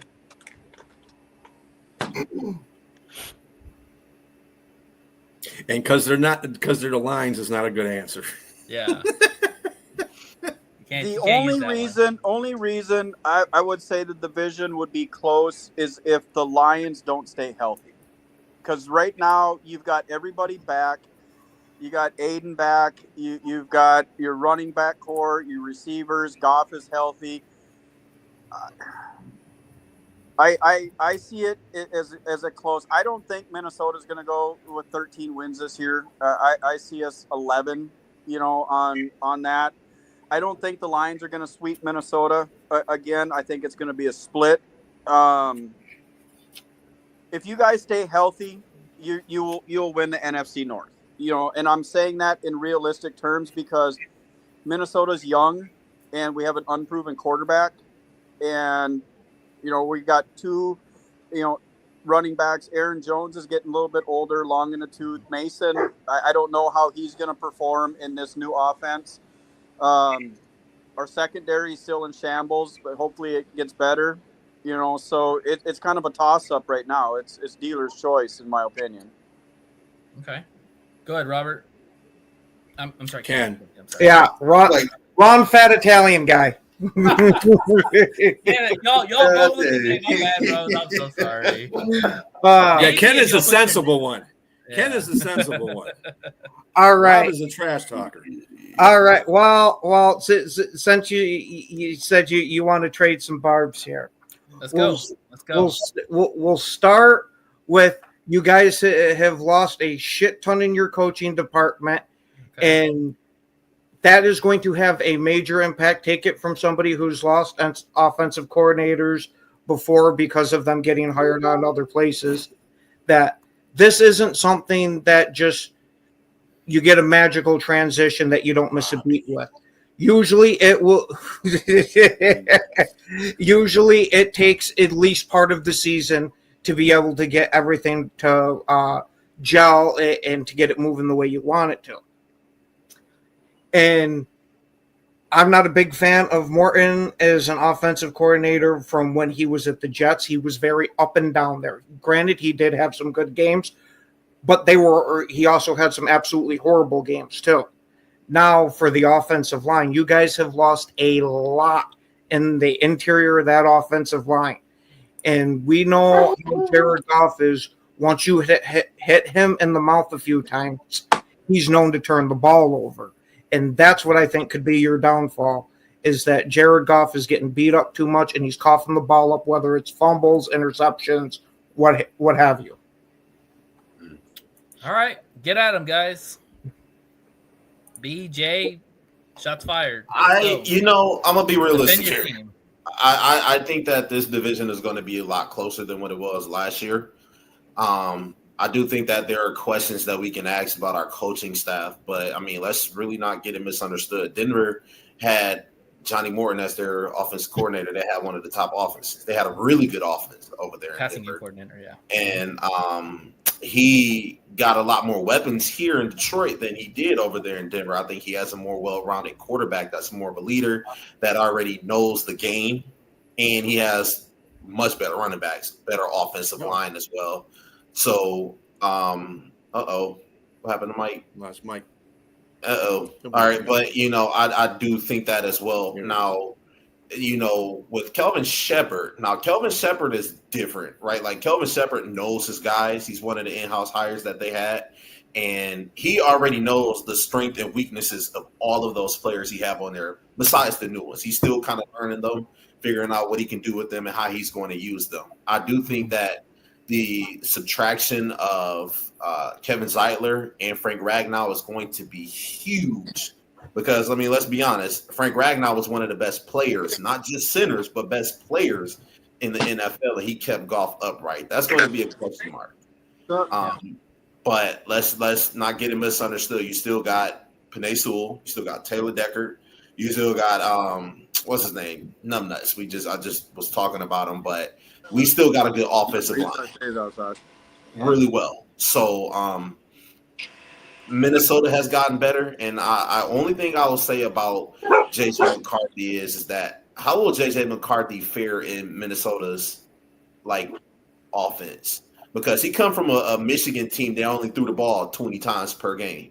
Now, going there with Kevin O'Connor, you're going to have to throw the ball 30, 35 times a game, and we've seen JJ McCarthy throw a lot of interceptions at Michigan. I mean, he threw three.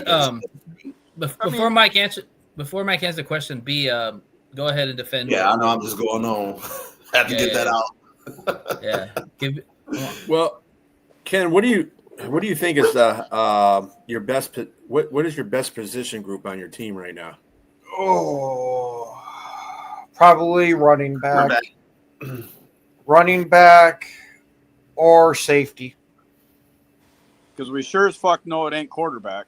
Oh, damn. Yeah, no, it's not Minnesota over here with a giant question mark. Quite frankly, neither one of y'all have the reason to talk about the quarterback. Goff's been kicking y'all's ass since he came into the North. Let's just be honest. Yeah. It's true. Yeah, he might have snuck out a couple of wins because he happened to be on a better team.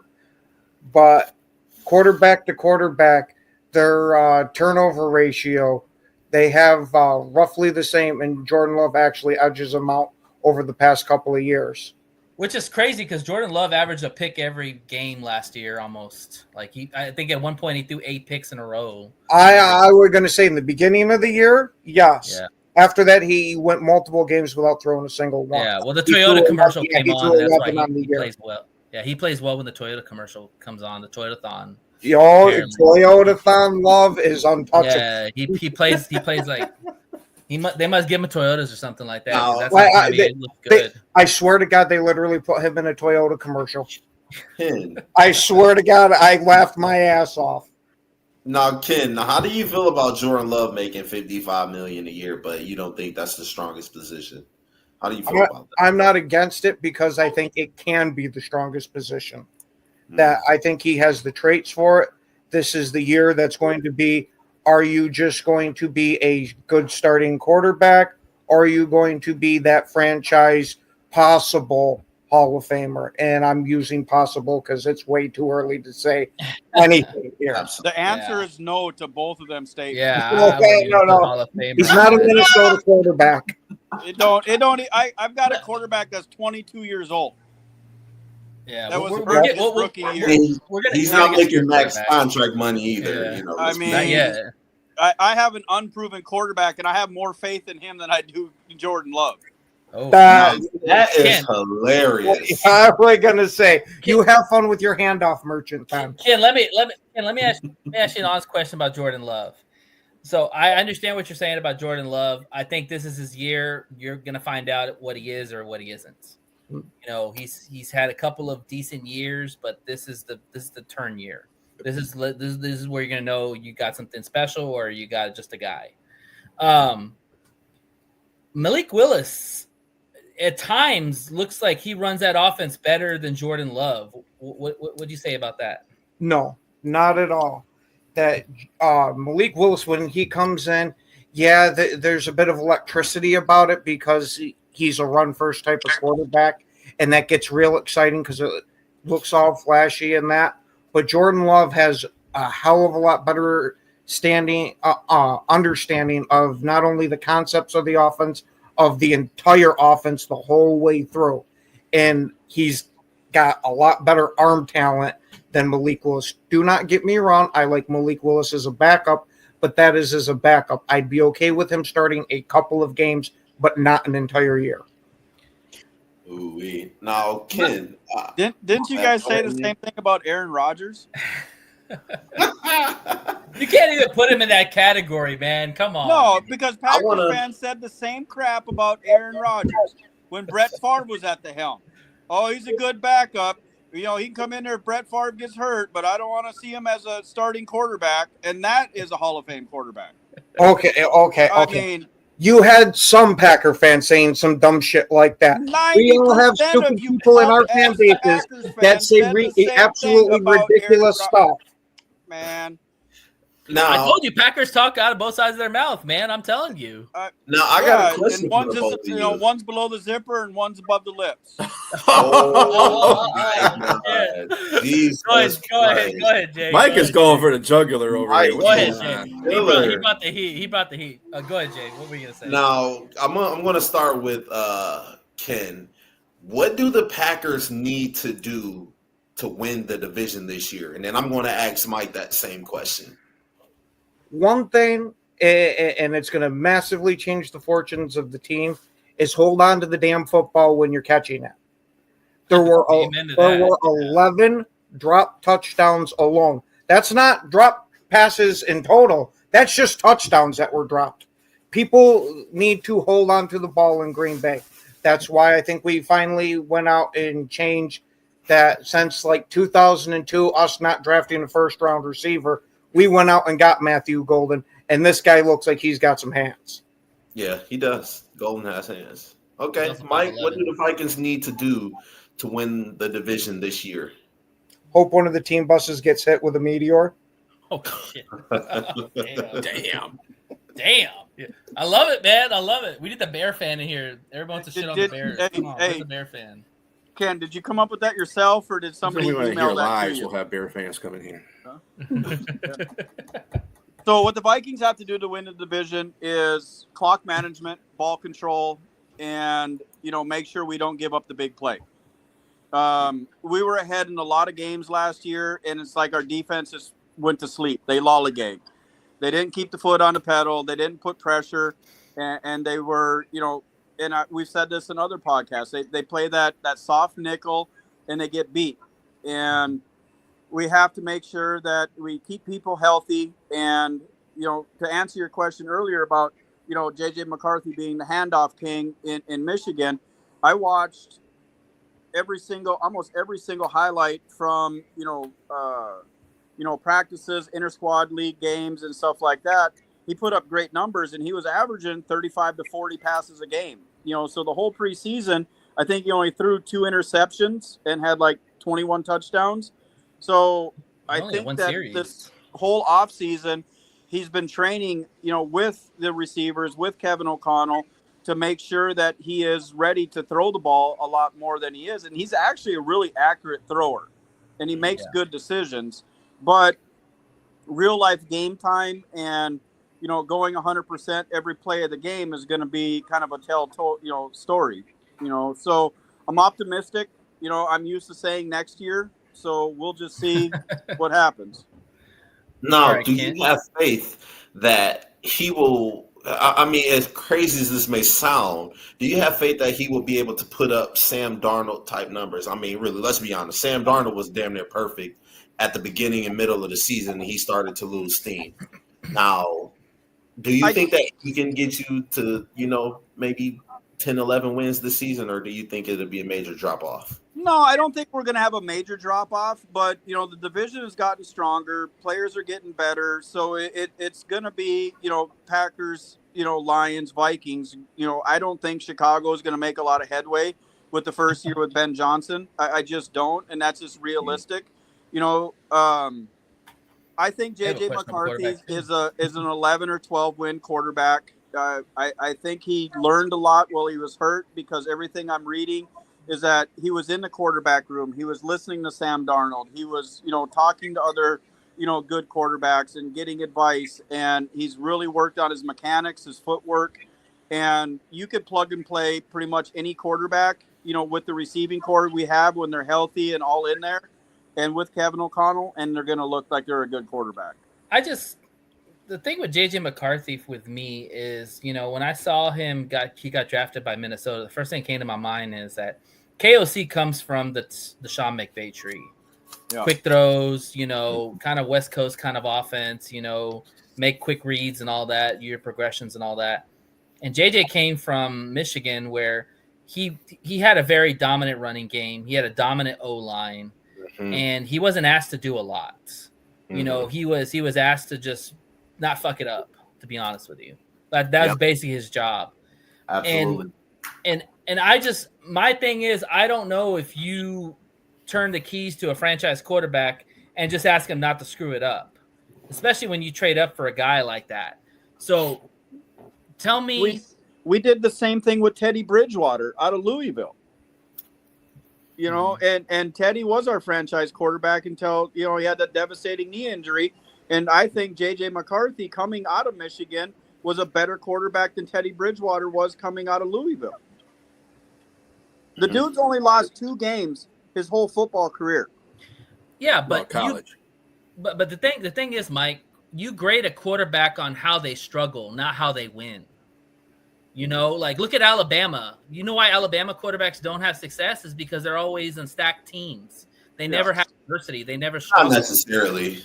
No, I don't believe that, because they're never behind. They're always ahead. No, that's not true, because they got rid of Jalen Hurts, and Jalen Hurts went to Oklahoma, on a stacked team, and they brought in Tua. Yeah, look at Tua. I think it's more of the teams. Tua, in my opinion, Tua is an average NFL quarterback. Right. I think Jalen Hurts is a way better quarterback than him, but Nick Saban walked away from, Jalen, because he supposedly couldn't win the big game, and then he went to Oklahoma and did it. Yeah, but the thing is, and Jalen Hurts wasn't even that good of a quarterback in college either. I'm sorry, he didn't fuck it up either. That was his thing too. He was nothing special. He's still that in the NFL. I feel like Kirby Smart had a good game plan for Jalen Hurts. Let's just be honest. They didn't have any tape on Tua Tagovailoa, and he got in there. He surprised them a bit, and it was history from there. Here's the thing with that I feel that Minnesota did well. We got an offensive line. We stacked up with a bunch of corn-fed boys from the Midwest. Mm-hmm. They're gonna protect him. They're going to give him the opportunity to have time in that pocket and be able to make his progressions and do what he does. You dump the ball off underneath, you swing pass, you screen pass, build some confidence in the first couple weeks, and then let it rip tater chip and see what he does. You think that's not that was my question too, is you think they trust him, even so with JJ? I mean, trust me, dude.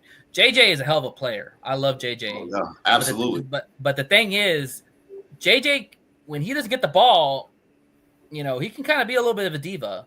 And if the other JJ is not throwing the ball downfield and the other JJ is not getting the ball, how's that going to work?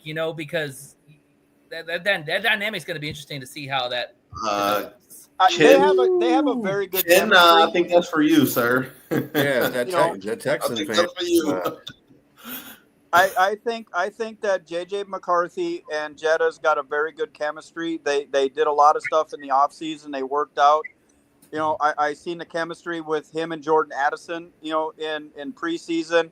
I don't think we have a problem with chemistry. I don't think we're going to have a problem with ball disbursement. I think we have a problem with just the unknown. You guys had Goff. Guys have Goff. He's a proven quarterback. Yeah. We basically have a rookie as our starting quarterback. we're putting all of our chips in on somebody whose college career was unscathed, high school career, national champion. Yeah, he still had to throw the ball in Michigan. He didn't have a lot of interceptions. He had, decent yards. He made good decisions.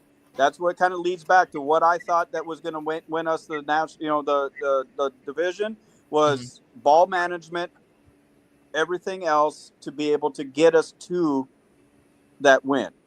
You start making foolish shit and rushing and throwing balls all over the place and across your body and across the field. Well, he's a young quarterback. He's going to make those mistakes regardless. He is. First of all, let me just put this out here. Go ahead, B. JJ played for the University of Michigan. They won a national championship. They were in contention to win 2 other ones. Okay, JJ, I'm sorry, Jay. JJ wasn't throwing all kinds of interceptions. Okay, no. Dude had good. There's games he had to go out there and run because they were stuffing to run. Watch the Penn State game. I was just going to say the Penn State game. The whole second half they ran the ball, nothing but running the ball, and that's when Blake Corum ran out and got that big touchdown that really changed the whole game. But what I'm saying is when they stopped the run, JJ was more than capable of throwing the football. But you don't get that kind of a pedigree from that. You're in a Big Ten school. It's just like what you say about Alabama and Tua and Jalen. Okay, basically those schools are just NFL teams on campus. That's what they are, especially Alabama. Yeah, they're they're pro ready. They're pro ready football teams. Basically, I'm sure one of these college teams can go out there and give our weakest NFL team a challenge. I'm not saying not to win, but I'm just saying to give them a challenge. Yeah, but think about this. But JJ is good. He'll be capable of running, especially with KOC there. He's a quarterback whisperer. Look what the hell he did with Sam Darnold. It was the first thing everybody said when they got Sam Darnold last year. Oh, shit, so it's going to be in last place. I'll give you 3 instances in a quick second. The thing that really makes me question J.J. McCarthy is, if you remember, when they played Bowling Green, he went out there and he threw 2 interceptions, if I'm not misunderstanding myself, right? I'll have to go back and look at that. And then in the previous year before that, when they played TCU in the playoffs, and Sonny Dykes was kind of allegedly under the notion that Michigan was stealing signs. So, they switched up a lot of plays. Proven. And J.J. McCarthy – I'm sorry, say that again? That was proven. Yeah, and J.J. McCarthy went out there. He threw another 2 interceptions. And, freaking TCU put up like 56 points on him. Yeah. That was crazy. But it's just like we all say, guys. It's on any given Sunday or any given Saturday. Every quarterback's going to have a bad game. But then he threw 2 interceptions, but then he came back next week and threw 5 touchdowns. And if that wasn't enough for you, think about the second half of that Penn State game where Michigan ran the ball, 26 consecutive times, and they didn't throw the ball at all. I don't want to crap on J.J. McCarthy because I know the ability is there. He can do it. Sounds like it is. Jim Harbaugh but it's Jim Harbaugh. And you're a Michigan fan. No, I'm an Ohio State fan. And I'm saying Jay. I'm saying Jay. Yeah, Michigan. Anyway, let me tell you something. The college career of J.J. McCarthy. Talk all that stuff you want, JJ, about JJ. Damn, too many damn J's in this conversation. Anyway, he threw 49 touchdowns and 11 interceptions over his career at Michigan. That is pretty good ass stats. I'm sorry. No, you're right. But I'm going to push back on that, B, because there are a lot of quarterbacks that look really good in college and don't equate to the NFL. Anthony because the NFL is a different animal. So with JJ McCarthy, here's my thing, Mike, with JJ McCarthy. Hey, Robbie, you need to chill out. Robbie, you need to chill out. I don't disagree. I don't disagree with what you're saying. I don't disagree with what you're saying about JJ McCarthy. My thing is that you had a guy in Sam Darnold who really proved himself in that team. No, he didn't. And yes, he did. He fell apart, and he fell apart the last 4 games of the year. But Goff couldn't beat Detroit, and he couldn't beat the Rams. We had an opportunity to win the NFC North, and seeing Ghost Sam came back. 2 games. You It won doesn't 14 matter. games on the season. Those bro. are really the You only guys teams have lost been was Detroit NFL fans long enough, and you and know LA. that everything is bullshit for the regular season. But when it comes to the playoffs, it's a totally different caliber of a game. Well, I mean, that's And fair. Sam just ducked out. He So, was exit so let me stage ask you left. something. Let me ask you something, Nate. If Sam Darnold was doing everything, how come he didn't make it in Carolina? I mean, that could have been coaching. It could have been skills. I mean, it could have been a lot of things. Could have been him. He was How a about that? pretty young draft It pick, could have- number it could have 3 been overall. possible. It could have been a lack of weaponry around him too. But Sam my- Darnold that's was another not good. fact. But here's my point. My point is y'all have a stacked roster. Y'all have the second best roster in the NFC North. Okay. Yeah. And the reality is that you just put a rookie quarterback on notice to win you a division. When you damn well know rookie quarterbacks do not win early, unless you're Jaden Daniels, which he's not Jaden Daniels, not even close to it. And the thing is, you're expecting to compete. You're But not we going to don't- compete early on with JJ McCarthy. He's going to struggle like hell. But we don't know that. I'm pretty sure we do. He could be Jaden Daniels. Oh God, come on, man! I Stop mean, it. you know don't who know. JJ Stop it. McCarthy reminds Stop me it. of? Stop You know it. How who do JJ you know? McCarthy reminds me of as a Michigan quarterback? Tom Brady. Brian Greasy. Nope, not Jaden Daniels. Hey, Brian come on, Greasy. man. Tom Brady. Brian Come on, Greasy dude. was a very Come on, man. capable quarterback when he came out of Michigan. When he went to Denver, he played some very meaningful games in Denver. I'm not saying he was the greatest quarterback ever. No, Yeah. but JJ McCarthy will be He that could be quarterback. He's capable, going but to he's run not gonna inside be that anything offense. special. He'll be fine. Yeah. JJ's Anyway, gonna do. I JJ's think- gonna Let's do. get off of just fine. JJ because I want Ken to answer this question right here that I've had on the board for the last 5 minutes because this Texan fan is calling him out. That is crazy. Oh, yeah. Two major things here.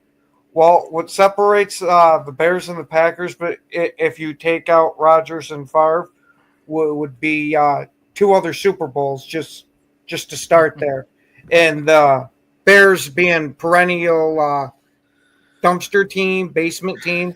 I don't know, whichever phrase you prefer.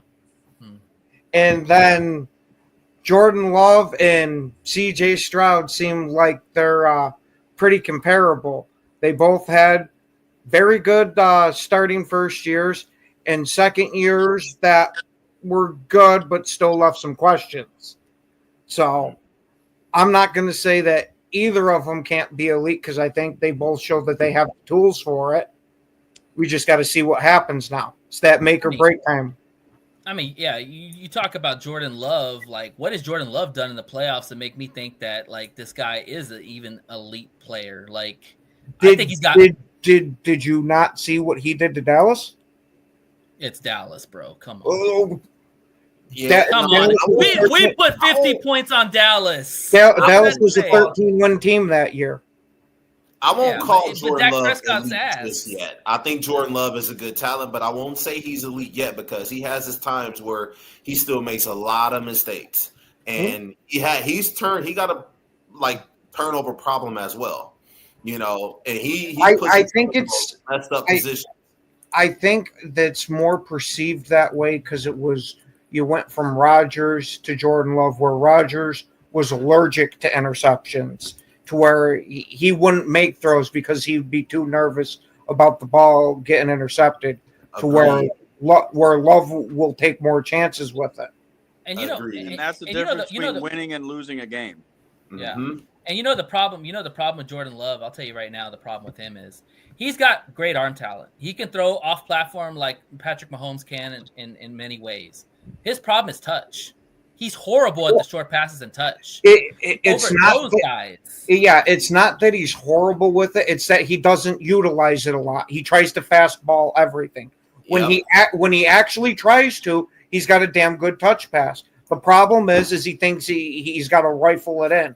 That's one thing I do want him to work on this year and get better at. He's got a better deep ball than he's got a short pass. Hey, Jess, they're not going to play Malik Willis, especially playing that quarter, paying him $55 million a season, and it's just not going to happen. Jordan Love is going to get all the snaps unless something happens. Unless he can't stay healthy again. But I was going to say Injuries something have been a problem really with quick. him too. Now, last year when Jordan Love was dealing with that growing injury, do you think they kind of rushed him back? Was it a growing injury or was it like his ankle or something like that? Oh, he had a couple injuries that he was dealing with. One, it was either like a hamstring or a calf, something like that, and then the other was the groin too. And I think that yes, they did rush him back early from it. Yeah. And usually in Green Bay, we see them. They won't let a guy get to the field unless he's actually fully 100%. Well, apparently that rule doesn't apply for quarterbacks because we saw Jordan. That's the thing. We saw Jordan Love was not 100% in that, and him coming out and playing that game against the Lions, I think, set him back a little further. Mm-hmm. Now, this coming from the team that gave Percocets out like TikToks and shots of painkillers to quarterbacks just so they could stay in and play. Believe me, if that was still an option, I would have had freaking Perk Love out there. That's crazy. Now, I do have to ask you this question. I want to ask both of you this question, Mike and Ken. First, I'm going to go with Mike. Over under 8.5 wins. Vegas have you guys at 8.5 wins. Are you going over or under? I'm going over. Okay, because I think Minnesota's good. Like I said earlier, I think Minnesota's 11-12 win team. Mm-hmm. Wow. As long as crazy. they play. That's crazy. I've got the Lions at 11 and 12 as well, because Chicago is actually going to be a decent team this year. I think they're going to steal a couple, but it's going to come down to probably the last game of the year again. Mm-hmm. You and I have talked about this for the last 2 years. It's going to be Minnesota, Detroit, and probably sprinkle a Packer season in there for the next 4 or 5 years. Because both the teams are all young, they're revamped, and it's going to be a good division. The NFC North is basically going to be the AFC South all over again. Yeah, and for you, Ken, you're at 9.5. What were you saying? You're at 9.5. Are you taking the over or under? Oh, I'm taking the over. Really? Yeah. Oh, yeah. I'd put us at. I would put all three teams somewhere in the 10 to 13 range, and whoever wins 13 wins the division. You do realize we got to play each other too, right? That's going to be crazy for that. There's not going to be. You'll win every game outside of the division. Yeah, there's not going to be a sweep this year. Hey, Ken, I'll bet you this, bro. I will bet a beard shave. If the Packers win 12 games, I will shave my head and my beard. I was gonna say, if you're including the head in with it, you might have. Now, what's the bet? Packers over 12. Oh, 12 wins? Do we call 12? Don't take it, Ken. Ain't no team going to win. No, 12 is as much as any team in that division. You're talking about the division. You're talking about the conference. 12 will win or is 12 a push? 12 would be a push. Oh, they didn't win no 12 games. If anybody's win 12 I was going to say, if you give it to me at 12 as a win, I'll take it. Damn. Well, I'm not making any bets, but I'll just say this right now: we're sweeping the Vikings, hands down. You ain't. Yes, we are. No, you ain't. We're not losing to no rookie ass quarterback. I'm telling you right now. You're going to lose to a rookie ass quarterback. No, we're not. We're not. You can put it. You can tape it. You can put it on tape and all that. We're not losing. I will say this. Now, if JJ McCarthy has growing pains on that offense, it's definitely possible that the Lions could sweep them. But I'm not looking forward to them just saying that. We swept with Sam Darnold. Come on. What are you talking about? Sam was not that guy. He was a bridge quarterback. It doesn't matter. Sam Darnold's better than JJ McCarthy right now. Bro, what's in your cup, bro? Because you're drinking that Kool-Aid. I was going to say, I wouldn't agree with that one. JJ won that. JJ won that 14 wins. Sam Darnold. You're telling me JJ McCarthy, who's never played an NFL game except for one series in the preseason, is better than Sam Darnold. 14 wins. You're telling me that right now. Yes, because I don't think those 14 wins were on Sam Darnold. The Vikings only picked up Sam Darnold as a backup bridge quarterback to J.J. McCarthy. And J.J. McCarthy got hurt, had a knee injury, had a meniscus, had to have surgery. and Sam got pushed in. Sam was never even supposed to be the starting quarterback. I don't know. Any quarterback that comes into Kevin O'Connell's, team is gonna do good. I don't care. It's proven. He's done it over and over again. I'm telling you right now that J.J. McCarthy is a better quarterback than Sam Darnold. Sam Darnold is going to go to Seattle, and Sam Darnold is going to be a 9-win team. Because he doesn't have the weapons. We're lucky. He doesn't have the weapons. He doesn't have the O-line. He doesn't have the shit he had in Minnesota. Sam Darnold is going to go back to Sam Darnold at Carolina, Sam Darnold at the Jets. You're going to see that. I don't think it'll be that. I don't think it'll be that far of a regression. I think he's going to have a regression, but not that far. He doesn't have the weapons. Tyler Lockett left. DK Metcalf left. What does he got? Cooper They have Kupp? two good running backs. They got Jigba. Jigba. They got Jigba. Yeah, they still got Kenneth. What's his face? Kenneth Walker, Charbonnet. Charbonnet, yeah. I mean, the problem with Seattle is their offensive line.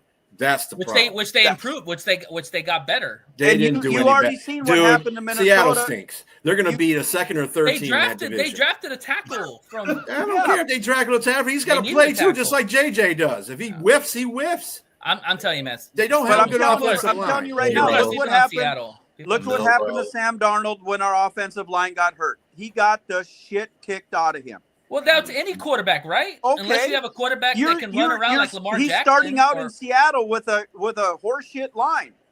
That dude can't run. He's got a 5.80, 40. He's faster than Goff. I'm not going to, something as good as it may sound, I'm not going to count the Minnesota Vikings out just yet because they haven't beaten us. They haven't beaten us in the past, 2-3 seasons. So they're going to be out to try to dethrone the Lions. They're going to be out. If we don't sweep the Vikings, it's going to be sad. It's going to be very sad. I think that J.J. McCarthy has a lot to prove. And like I said, if he has growing pains, then they probably won't be able to keep up. But listen, I'm not looking for any it's going to be the same old song and dance playing the Vikings, man. Brian Flores will throw the thing at Goff. And Goff's going to kick his ass like he does. I love it. I'll tell you what. I'll make a bet with you live on the air right now. If the Lions sweep the Vikings this year, I will buy you and your significant other a steak meal with dessert and drinks on me. If the Vikings don't get swept, you do the same for me. Put your money where your mouth is. I don't have a significant other, but sure, I'll take it. Yeah, fuck the Bears. Well, then it sounds like you get 2 steaks. In fact, you know what? Since these fools ain't here, I'm talking mad shit about Chicago. Yeah, because, man. They ain't here. They can't defend themselves. Disappointing, dude. I'm talking about that. Chicago's disappointed, man. Caleb's already in mid-season form, bro. That dude couldn't hit a broadside of a barn if he was standing next to it. He couldn't hit water if he fell out of the boat in the middle of the Pacific. I got a question for both of y'all. Who has the worst secondary, the Packers or the Vikings? I'm going to say the Packers. Actually, no. I'm sorry. I'm probably going to say the Vikings. I'll admit that. It's what I've been saying for the last 2 years. We're not spending money. We're not getting secondary. We bring in these washed up has-been, used to be Pro Bowl, cornerbacks, and then the young talent that we're not willing to develop, we're getting rid of for draft picks. Yeah, I got rid of Bynum, right? Yeah, you got rid of Bynum left. We got rid of Mikael Blackman. It's oh my God. Hey, but Stephon Gilmore's still a free agent, so yeah. You got a Kuna Matata over there too. Yeah. Ken, what are the Packers doing? Man. What are the Packers doing in their secondary? I mean, they literally put Bo Mix or Bo Melton as a cornerback. Keyshawn Nixon is a returner specialist, and he's now your starting cornerback. What's going on with the cornerbacks there? And you got Nate Hobbs, who where are your safeties over there? Nate Hobbs. McKinney and that. I'll start off with Nate Hobbs. I'll tell you exactly why we got him. Because Nate Hobbs, as a slot corner or as a corner in a cover 3 system, is a damn good corner. It's when he has to play on the outside in any other coverage besides a cover 3 is where he starts to lack. But isn't he your CB1? I was going to say they don't really know which is going to be the CB1. It seems more like it's going to be Nixon. What? From the way you hear them talking, they talk like both of them could be. If you do not know who your cornerback 1 is and your That's not cornerback good. 2 is, off rip, dude, you got problems in your cornerback room. It- Guys should have Maybe my kept your hair. secondary ain't You as guys bad as should I have thought. kept your because hair, Alexander. it goes by With size. his on Green Bay. injury-prone ass, you would have had a lot better room with him. I don't care how often he gets injured. I played Jaheir 6-7 games.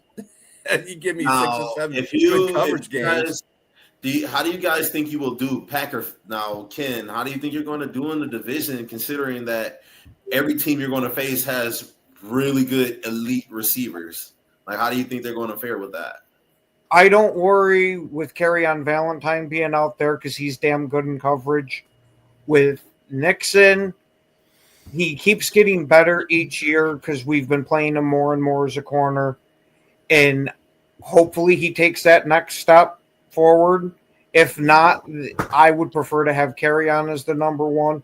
Or we could even have Nate Hobbs as the number 1 because the coaching staff seems to really like Nate Hobbs. But I don't think we have to worry too much about what the corners do because of how strong the safety room is. Mm-hmm. And you traded you got Nate Hobbs for who? The Who did you trade safeties for are Nate only in Hobbs? the middle of the field. No, They got it was a free agency. They got him in free agency. Yeah. Hey, Ken, I got a question for you. When you go to Denny's and you get like an omelet and you get pancakes or the option, what's the other option you get? I don't go to Denny's for one. Well, it's called toast, and that's what your secondary is going to be, bro. I was just trying to be nice. Oh, I'm crying. Now, I got to ask you, Ken. Now, this is strictly like a serious question. Now, the Lions swept you, the Vikings swept you, and you were one game away, like a block kick from being swept by the Bears. Does that concern you at all? No, for the whole reason of I think it has pissed Matt LaFleur off, and it's giving him another step or another piece of motivation that I think it was kind of like a slap in the face to him that you finished 1-5 in the division. You have to do a hell of a lot better than that, especially for being a coach in Green Bay. Right. That you won a bunch of games outside of the division. That's great. That's awesome. Got us into the playoffs, but it didn't win the division. That's first and foremost. Yeah. What's the prognostication on Reed right now? Is he going to play game 1 or is he still TBD? It's from what it seems like is that he will be available game 1. Okay. Good. Our cornerbacks will have some fun. Just make sure you get them all together before the game and tell them if you drop a pass, I'm shipping your ass out of here. Exactly. No. I'm at the point now to where if somebody drops a pass, I want to old yeller them. There you go. That'll work too. Now, I do got to say this. I got to give Bear fans some crap, man. You guys failed your team big time, miserably. You know, they can't even show up for a podcast. Can't even show up, man. That is crazy. Considering we reached out. Well, that's what I said. We're sitting up here talking about the Vikings and the Packers a lot. I don't want to give them any attention. Fuck that team. But the Bears ain't here, so we could talk all kinds of shit because they ain't got no reason to defend themselves here. They're about as shitty as nail. They go 1-5 in the division, and they probably only beat the Packers. You know, if you want to know any team, I think the Lions will sweep. Chicago would be the team I think they'd sweep. I think Chicago we split. I think I'll go out on the limb and say they don't get a single division win. There you go. Hey, that works too. I love it, man. I love it. That's music to my ears. Mike, while the Chicago fans are talking about Lions, oh, they lost their offensive and defensive coordinator. Bitch, you just got a new head coach. What the hell are you talking about? And a new offensive coordinator and a new defensive coordinator. Yeah, y'all gotta get off the losing the coordinators, man. We still have the offensive players, and they've gotten better. And we just added another one. Yeah, there's a huge component to not only who's running the offensive system, it's who's calling the plays. Because there's an ebb and flow to the game, and you got to get into a rhythm as a play caller. Yes. Yeah, but I mean, you have the quarterback that's even keeled. But they still have Caleb Williams. I I don't give a No, I'm shit talking if about the Ben Lions. Johnson's there and holding his jockstrap and telling him what to do. Caleb Williams is going to do Caleb Williams things. No, I was talking about the Lions. Fuck the Bears. Oh. I'm not And doing I the don't, Bears. and I'm pretty sure everybody here is very familiar with our old head coach, Matt Patricia. Ben Johnson gave me those Matt Patricia vibes. Like you come in as drill sergeant, you think you're turning everything around, but in fact, you're not good. Ben And, Johnson you know, ended practice and scrimmages 3 times this preseason because people weren't up to his standard. How do you think that builds culture? How do you think that And I'm gonna builds t- any I- kind of I- rapport? vibes. Hold on, that's not even the worst part. We all have seen the quarterback drill 1,000 times where the quarterback's 10 yards away throwing into that little mat. How do you miss all 4 pass attempts from 10 yards? See, From and 10 this yards, is football ass could do it. And if Yeah. I can do it, He that's had terrible. He And had this one is- too and many this- coats of fingernail polish on his hands. Yeah, It was and off this is balance. this is why I say our rivals talk out of both sides of their mouth, because y'all are shitting on Ben Johnson, but yet you think we're not going to be better with Johnny Morton. Johnny Morton actually was with the Lions. He created the Ben Johnson offense together. To be That's fair, a fact. I personally am more shitting on Caleb Williams than I am Ben Johnson. Oh, I know. To I be honest I with think you, Ben Johnson's I've got no coordinator. problem with Ben Johnson. I think he went from the frying pan to the fire, and like you're saying, it's Matt Patricia vibes. He's over there dictating, and he's not creating a culture. How many times did we say it last year? A team's vibe is all built off of culture. If you believe in what your coach is doing, and you believe in your teammates, and you believe in all that, things fall into place. He's not building a culture. Let me ask you something. Let me ask you guys something, all you guys. I know it's a line-related question, but it's still a league-related question. Ben Johnson and AG, Aaron Glenn. Who have you heard the most from? Ben Johnson. AG. Thank you. No, you haven't heard nothing from AG. He What do you ain't hear heard from nothing AG about AG. over Ben Johnson? No. A couple days ago, you remember they were asking him some questions, and he said, "My choice," something like that. The interview kept asking him that same question. Yeah. Yeah, no. I mean, I get what you guys are saying. Ben's No, allowed. you haven't seen Sports Center come out and say Aaron Glenn did this in Detroit. You're saying, oh, Ben Johnson shut down his practice and sent everybody home. Ben Johnson did this. Ben Johnson did that. No, that's. As a matter of fact, Aaron Glenn did something that Dan Campbell did in his first year in Detroit. He let the players lead a practice, or the players decide to lead a practice on their own. That's the same thing Dan Campbell did here. Aaron Glenn is more of a head coach than Ben Johnson is, and Ben Johnson Aaron Rodgers out the first Ben day. Johnson's like a little asshole-ish. That's Yeah, what he is. yeah, and people don't understand that about him. That's part of the point of he's not very good with personnel because he brought in Justin Fields, and as we saw through the Jets practices, that all besides that very first game against the Packers, he has looked absolutely terrible. And that good game that he did have against the Packers in the preseason was all from his running, not from his quarterback play. Yeah. Well, that's considered a quarterback play now. So, Mike, let me ask you a question. This is a guy I'm kind of curious about what year 2 is gonna look like for him. Dallas Turner. Talk to me about Dallas Turner. What do you expect for Dallas Turner this year? Dude, I love Dallas Turner. I got Danielle Hunter vibes, from him. I got Aiden Hutchin vibes from him. He is a proven, D-back or defensive end.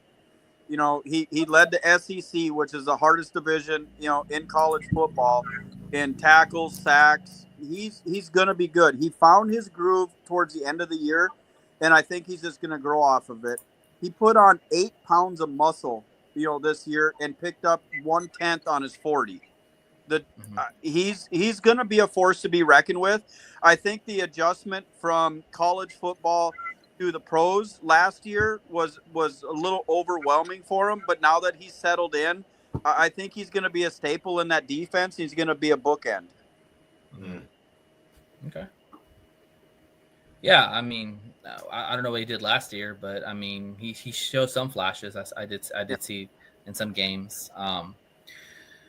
They just have to utilize. They have to utilize him right. They rotated him in, rotated him out. They have to let him just be Dallas Turner. Mm-hmm. If they let him just run wild and do what he does, I think he's going to be okay. But if you muzzle him and you put a collar on him and you pull him back, then he's just going to be mediocre. Okay. Right on. Well, fellas, I want to thank y'all for coming on the show. Thank you for representing your teams. It's always a pleasure talking to y'all. Definitely, we're going to have y'all come during the season when we play y'all. It'll be more fun. Before we let you go ahead. I was going to say, well, then it looks like I'll be seeing you guys again here real soon. There you Yes, go. sir. Yeah, You definitely. sure will. Invitation's open. You can invite I'm more gonna try to Kurds if get you my want. friend. Gonna try to get another Packer fan if y'all cool with that too. Yeah. Jesse. But yeah. Thank you. But thank you very much for coming on the show. Before we let y'all go, shout out your podcast or your shows or whatever, and any parting shots. I was going to say, Mike, I'll let you do whatever yours is first because it's a shorter list than mine. I don't have a podcast, guys. I do this for the love of the game. I appreciate y'all inviting me, when you guys have this. I know that I do, some stuff with Bistrilla. I do a lot of stuff with Ken. I just love football. I love our division. I think our division, represents very well to the NFL. I enjoy it. At the end of the day, we all have one common interest, and that's the love of the game. And, I don't wish ill upon any team. I love my Vikings. It is what it is. I love talking shit with you guys because it's a camaraderie that, we've built over the years. And thank you for letting me be a part of it. Even though, thank you for coming. Yeah. And Ken, what can I say? Your Packers still suck. And I don't care how much you pay that JUCO quarterback. He is going to be just that, a JUCO quarterback. And you got all your eggs in a That should basket work out real well for us because the last JUCO quarterback we had was Aaron Rodgers. He was from SoCal. What are you talking You about? want to tell me where he played before that? Cal. Cal. Yeah. Before Cal, he was in the junior colleges. Yeah, and a lot of them are. But here's the thing. I love you guys. Just mad that the insult didn't go the right way. All right. Yes, sir, man. It's gonna be a good year. I'm looking forward to my fully comped steak and dessert and drinks dinner from you when the Vikings don't get swept by the Lions. So let's make sure that we timestamp that and I'll reach out. All right. Yes, sir. All right, and Ken. All right. Well, at first you can follow me on Packer Backer News on Facebook. Then for podcasting wise, I got Ken and Ken in the morning where I do a show with a Bear fan. That's at 10 a.m. Central. Then I got an afternoon show, the Daily Huddle, that we run at noon Central every weekday too.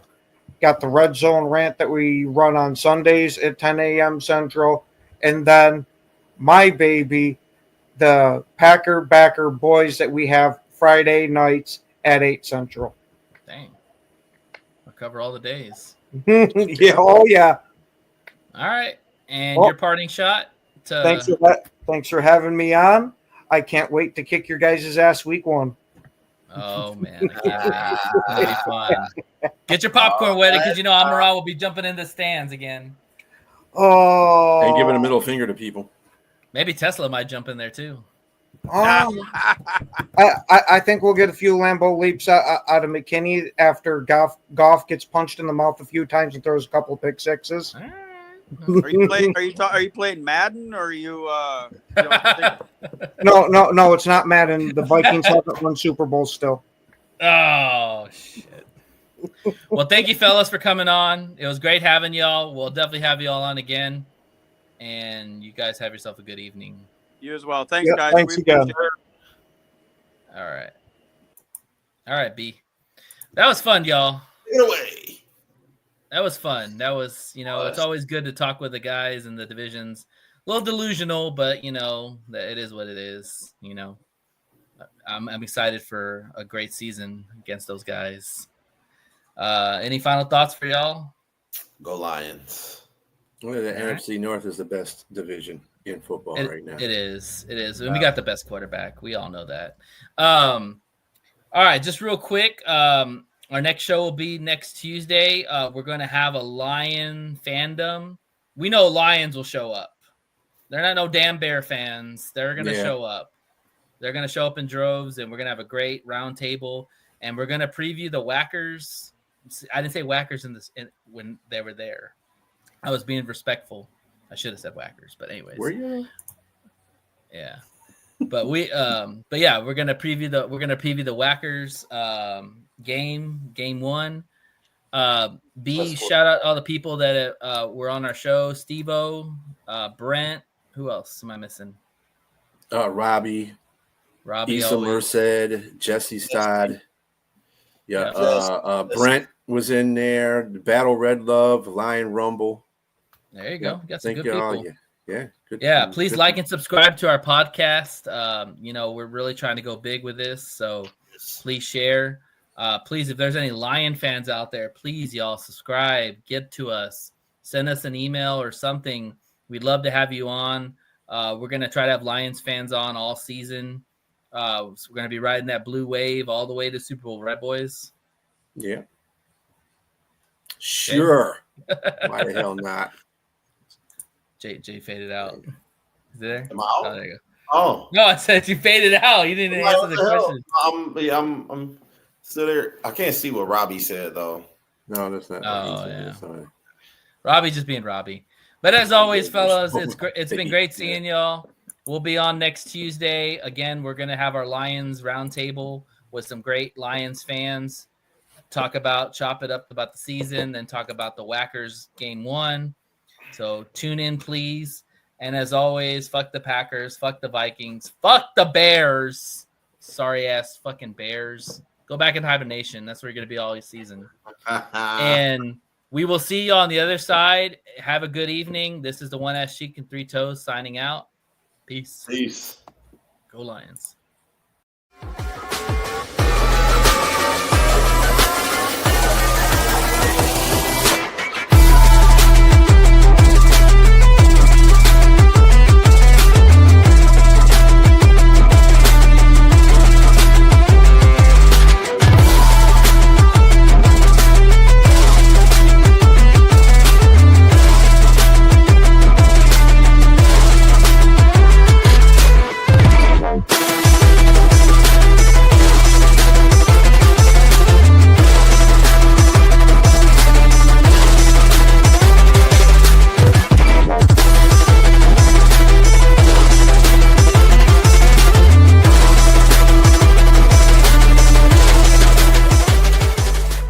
Remember, today's episode is powered by Dre's Daiquiri Shop at Cotton Gin, where Texas flavor meets game day energy. Cool off with our legendary Texas-style daiquiris and load up on the best football food in town. From crispy, mouth-watering wings to your favorite game day bites, Dre's is your ultimate pregame, halftime, and victory spot. Don't just watch the game. Taste the win at Dre's Daiquiri Shop at Cotton Gin.